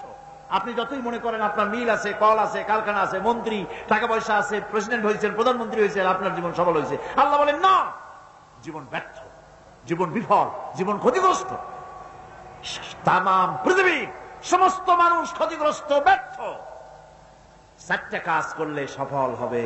কয়টা কাজ? জোরে বলেন, কয়টা কাজ? ইল্লাল্লাযীনা আমানু ওয়া আমিলুস সালিহাতি ওয়া তাওয়াসাউ বিল হাক্কি ওয়া তাওয়াসাউ বিস সাবর। 4টা কাজ করলে জীবন হবে সফল। আমরা কি জীবন ক্ষতি করতে চাই না জীবনের সফলতা চাই? চিল্লায় বলেন, কি চাই? সেই সফলতার কথা আমি আগামীকাল আপনাদের সামনে আলোচনা করব ইনশাআল্লাহ। এখন মোনাজাতের জন্য সব দাঁড়ানো ভাইরা বসে পড়েন। এক মুহূর্তের মধ্যে যত লোক দাঁড়ানো আছেন চতুর্দিকে সবাই বসুন, মোনাজাতে শরীক হন, মোনাজাতে শরীক হন। মোনাজাতের পর আজান হবে, আজানের পর বা জামাত নামাজ হবে। আজকের প্রথম দিনেই 2 জন অমুসলিম ভাই ইসলাম কবুল করার জন্য এসেছেন, আলহামদুলিল্লাহ। সবাই বসেন, হাঁটবেন না। আপনারা মনে রাখবেন, মুনাজাতের কথা শুনে মাহফিলে হাঁটা বদকিসমতির আলামত। এটা কিসের আলামত? এটা মনে রাখবেন, হতভাগ্যের আলামত। এই কপালটাকে নিজেরা নষ্ট করবেন না। এত বড় মুনাজাত আমরা জীবনে আরেকবার পাবো কোনো নিশ্চয়তা নাই, কথা ঠিক কিনা? এখন ওনারা ইসলাম কবুল করবেন, মুসলমান হবেন, সেইটা দেখা তারপরে আপনারা কি করবেন? মুনাজাত করে নামাজ পড়ে আমরা বিদায় হব। সকলে বসেন আর জোরে সোরে একটু জিকির করেন, সুবহানাল্লাহ।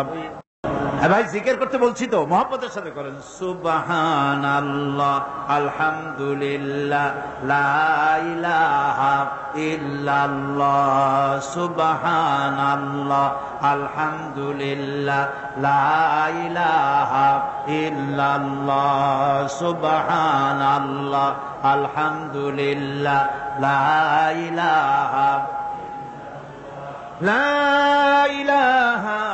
ইল্লাল্লাহু মুহাম্মাদুর রাসূলুল্লাহ। আলহামদুলিল্লাহ, মুসলমান হওয়ার জন্য এসেছেন এক বিধবা মহিলা, যিনি প্যান্ডেলে অপেক্ষা করছেন, তার ছোট বাচ্চা নিয়ে এফিডেভিট করাই এসছে। মহিলার নাম রীনা দত্ত, আর স্বামী মৃত সুনীল দত্ত। সনাতন ধর্ম, আগে যে ধর্ম ছিল সে ধর্ম হিন্দু ধর্মে ছিলেন তিনি। বাড়ি হলো ছোটপুল, থানা ডবলমুরিং, চট্টগ্রাম। বর্তমান নাম, আমাদের এই বোন বর্তমান নাম পছন্দ করেছেন মোসাম্মদ আয়েশা খাতুন। তার 11 বছরের একটি ছেলে, নাম হচ্ছে রঞ্জিত দত্ত। বর্তমান নাম পছন্দ করেছে মোহাম্মদ ইব্রাহিম।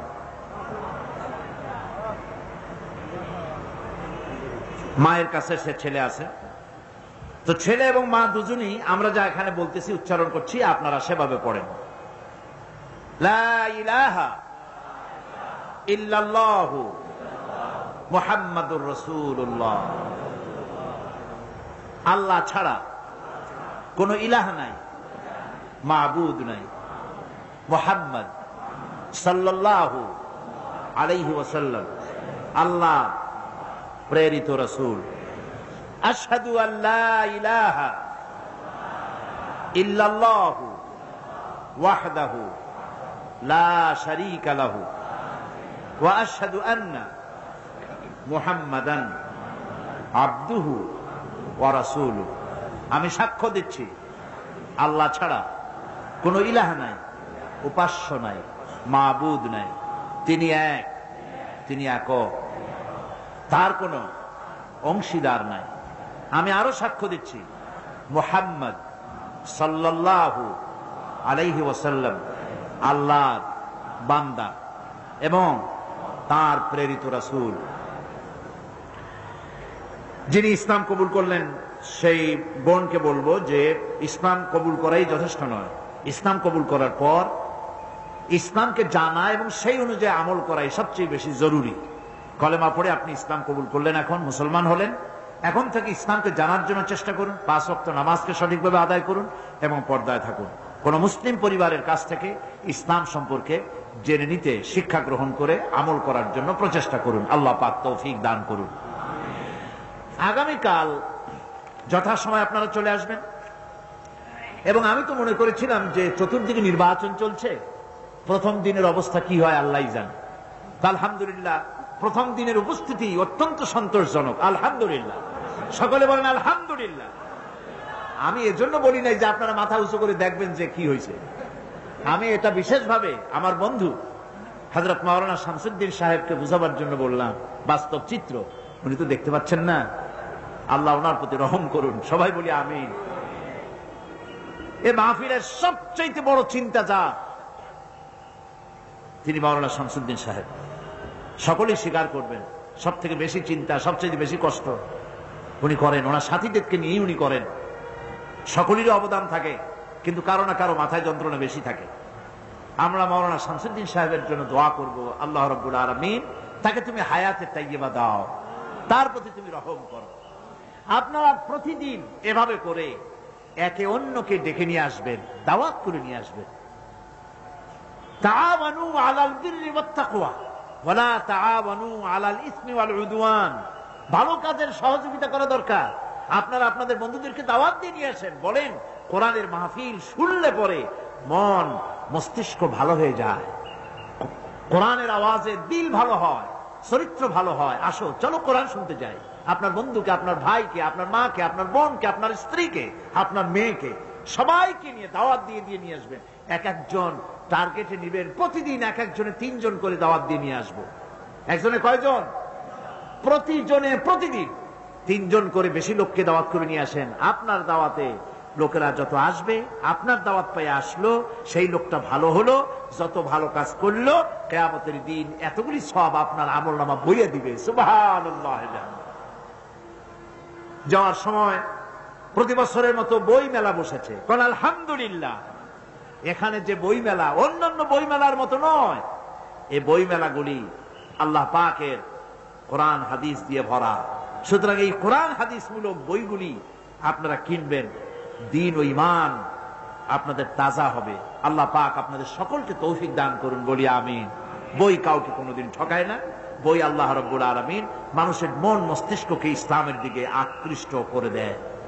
গত বছর মহিলা মাহফিলে, এবারও মহিলা মাহফিল হবে। মৌলানা শামসুদ্দিন সাহেব মদ্দজিল্লুল আলী আমাকে বলেছেন মহিলা মাহফিল এবারও হবে, তবে শুক্রবারে না। শুক্রবারে হলে মানুষের একটু অসুবিধা হয়, জুমার দিন তো। বৃহস্পতি দুদিন হরতাল হওয়ার কারণে বৃহস্পতিবার না হয় শুক্রবারই করতে হবে বাধ্য। আল্লাহ চান শুক্রবারে, আমাদের কিছু করার নেই। জি জি, তাহলে শুক্রবারই হবে ইনশাআল্লাহ। আপনারা আপনাদের মা বোনদের নিয়ে আসবেন। তো ওই সময় যেসব প্রশ্নের জবাব আমি দিতে পারি নাই, মৌলানা মাহবুবুর রহমান নিজামী সাহেব সেই মহিলা সমাবেশের প্রশ্নোত্তরগুলি সেগুলি রেকর্ড করে লিখে বের করেছেন, আপনারা পাবেন। এগুলি আপনারা বিভিন্ন বইতে, অনেক বইপত্র এসেছে, আপনারা বইপত্রগুলি নিতে চেষ্টা করবেন। আমিন। ربنا ظلمنا أنفسنا وإن لم تغفر لنا وترحمنا لنكونن من الخاسرين ربنا لا تزغ قلوبنا بعد إذ هديتنا وهب لنا من لدنك رحمة إنك أنت الوهاب। আয় আল্লাহ তাআলা, বিশাল এই জনতা নিয়ে তোমার দরবারে তেলাওয়াত করে, জিকির আজকার করে, দরুদ ও সালাম পড়ে হাত তুলেছি। আল্লাহ রাব্বুল আলামিন মেহেরবানি করে সওয়াবটুকু রাসূল করিম সাল্লাল্লাহু আলাইহি ওয়াসাল্লামের রূহ মুবারকে পৌঁছায় দাও। গোটা বিশ্বের মাটির নিচে যত মুমিন মুমিনাত শুয়ে আছেন তাদের আরওয়ার পরে সওয়াব পৌঁছায় দাও। আয় আল্লাহ রাব্বুল আলামিন, আমাদের মধ্য থেকে যাদের মা বাপ দুনিয়া থেকে বিদায় হয়ে কবরের গহীনে শুয়ে আছে, আল্লাহ কবরগুলিকে জান্নাতের টুকরা বানায়া দাও। রব্বিরহামহুমা কামা রব্বায়ানি সগীরা। সবাই পড়েন রব্বিরহামহুমা কামা রব্বায়ানি সগীরা। হায় আল্লাহ, আমাদের মা বাপ যাদের বেঁচে আছেন সুস্থ রাখো, ভালো রাখো, হায়াতে তাইয়্যিবা দাও। হায় আল্লাহ, খাতেমা বিল খাইর নসিব হওয়া তৌফিক দিয়া দাও। রব্বুল আলামিন, সারা জীবন আমরা গুনাহ করেছি, দয়া করে আমাদের জিন্দেগীর সকল গুনাহ খাতা মাফ করে দাও। আয় আল্লাহ তাআলা, এই বরকতপূর্ণ তাফসীরুল কোরআন মাহফিলে বিগত বছরগুলিতে যারা হাজির ছিলেন তাদের মধ্য থেকে আজকে যারা নাই, আয় আল্লাহ তাদেরকে তুমি মেহেরবানি করে কোরআনের নূর দিয়ে তাদের কবরগুলিকে মুনাওয়ার করে দাও। রব্বুল আলামিন, এই মাহফিল কে তুমি বরকতপূর্ণ করো। আয় আল্লাহ, এখানে যারা আসেন আয় আল্লাহ সকলকে কোরআনের হেদায়েত নসিব করে দাও। রব্বুল আলামিন, এই সমাজ কল্যাণের সভাপতি মাওলানা শামসুদ্দিন সাহেব বলেছেন বিগত 20 বছরের মধ্যে এরকম আর্থিক অনটনে তিনি কখনো পড়েন নাই। আল্লাহ তুমি দয়া করে মেহেরবানি করে অসুবিধা কাটায় ওঠার তৌফিক দিয়া দাও। তোমার মালদার বান্দাগুলির দিলের মধ্যে কোরআনের মহব্বত পয়দা করে দাও। আয় আল্লাহ তাআলা, তারা যেন তাদের পয়সা কড়ি নিয়ে গিয়ে আসেন, আল্লাহ তুমি দয়া করে তাদের দিলকে মাইল করে দাও। রব্বুল আলামিন, মা বোনেরা কষ্ট করে যারা আসেন, আয় আল্লাহ তুমি সকলকে কোরআনের হেদায়েত নসিব করো, কোরআন অনুযায়ী জীবন গড়ার তৌফিক দান করে দাও। আমাদের প্রিয় জন্মভূমি এই বাংলাদেশকে কোরআনের রাষ্ট্রে পরিণত করে দাও। আয় আল্লাহ তাআলা, কিয়ামতের দিন মুসিবতের সময় যেদিন পায়ের নিচে হবে তামার মতো মাটি আর মাথার উপরে প্রকাণ্ড প্রখর সূর্যের তাপ এসে পড়বে, গুনাহগারের মাথার চান্দি ফেটে গিয়ে মগজ গলে গলে নাক কান দিয়ে বেয়ে পড়তে লাগবে, জিহ্বাটা ঝুলে কুকুরের মতো নাভিস্থল পর্যন্ত পড়ে যাবে, ময়দানে সারা পড়বে পানি পানি বলে। আল্লাহ, ওই দিনে তোমার হাবিবের হাতের কাউসারের পেয়ালা আমাদের নসিব করে দিও। ربنا تقبل منا إنك أنت السميع العليم وتب علينا إنك أنت التواب الرحيم। আয় আল্লাহ পাক, এই কোরআনের তাফসীরের মাহফিলের সমস্ত ইনতেজামের দায়িত্ব আল্লাহ তুমি তোমার নিজ হাতে নিয়ে নাও। বাকি 4 দিন হরতাল হোক আর যাই কিছু হোক না কেন, আল্লাহ তোমার বান্দা বান্দি দিয়ে মাহফিলকে পূর্ণ করে দিও। চতুর্দিক থেকে দেশ বিদেশ থেকে যারা আসতে চান আসার পথকে সুগম করে দিও, আসান করে দিও। আল্লাহ, কোরআনের মাহফিলে যারা আসেন তাদের বাড়ি ঘর, তাদের মাল সামান, তাদের বিবি বাল বাচ্চা আল্লাহ তুমি হেফাজতে রেখো।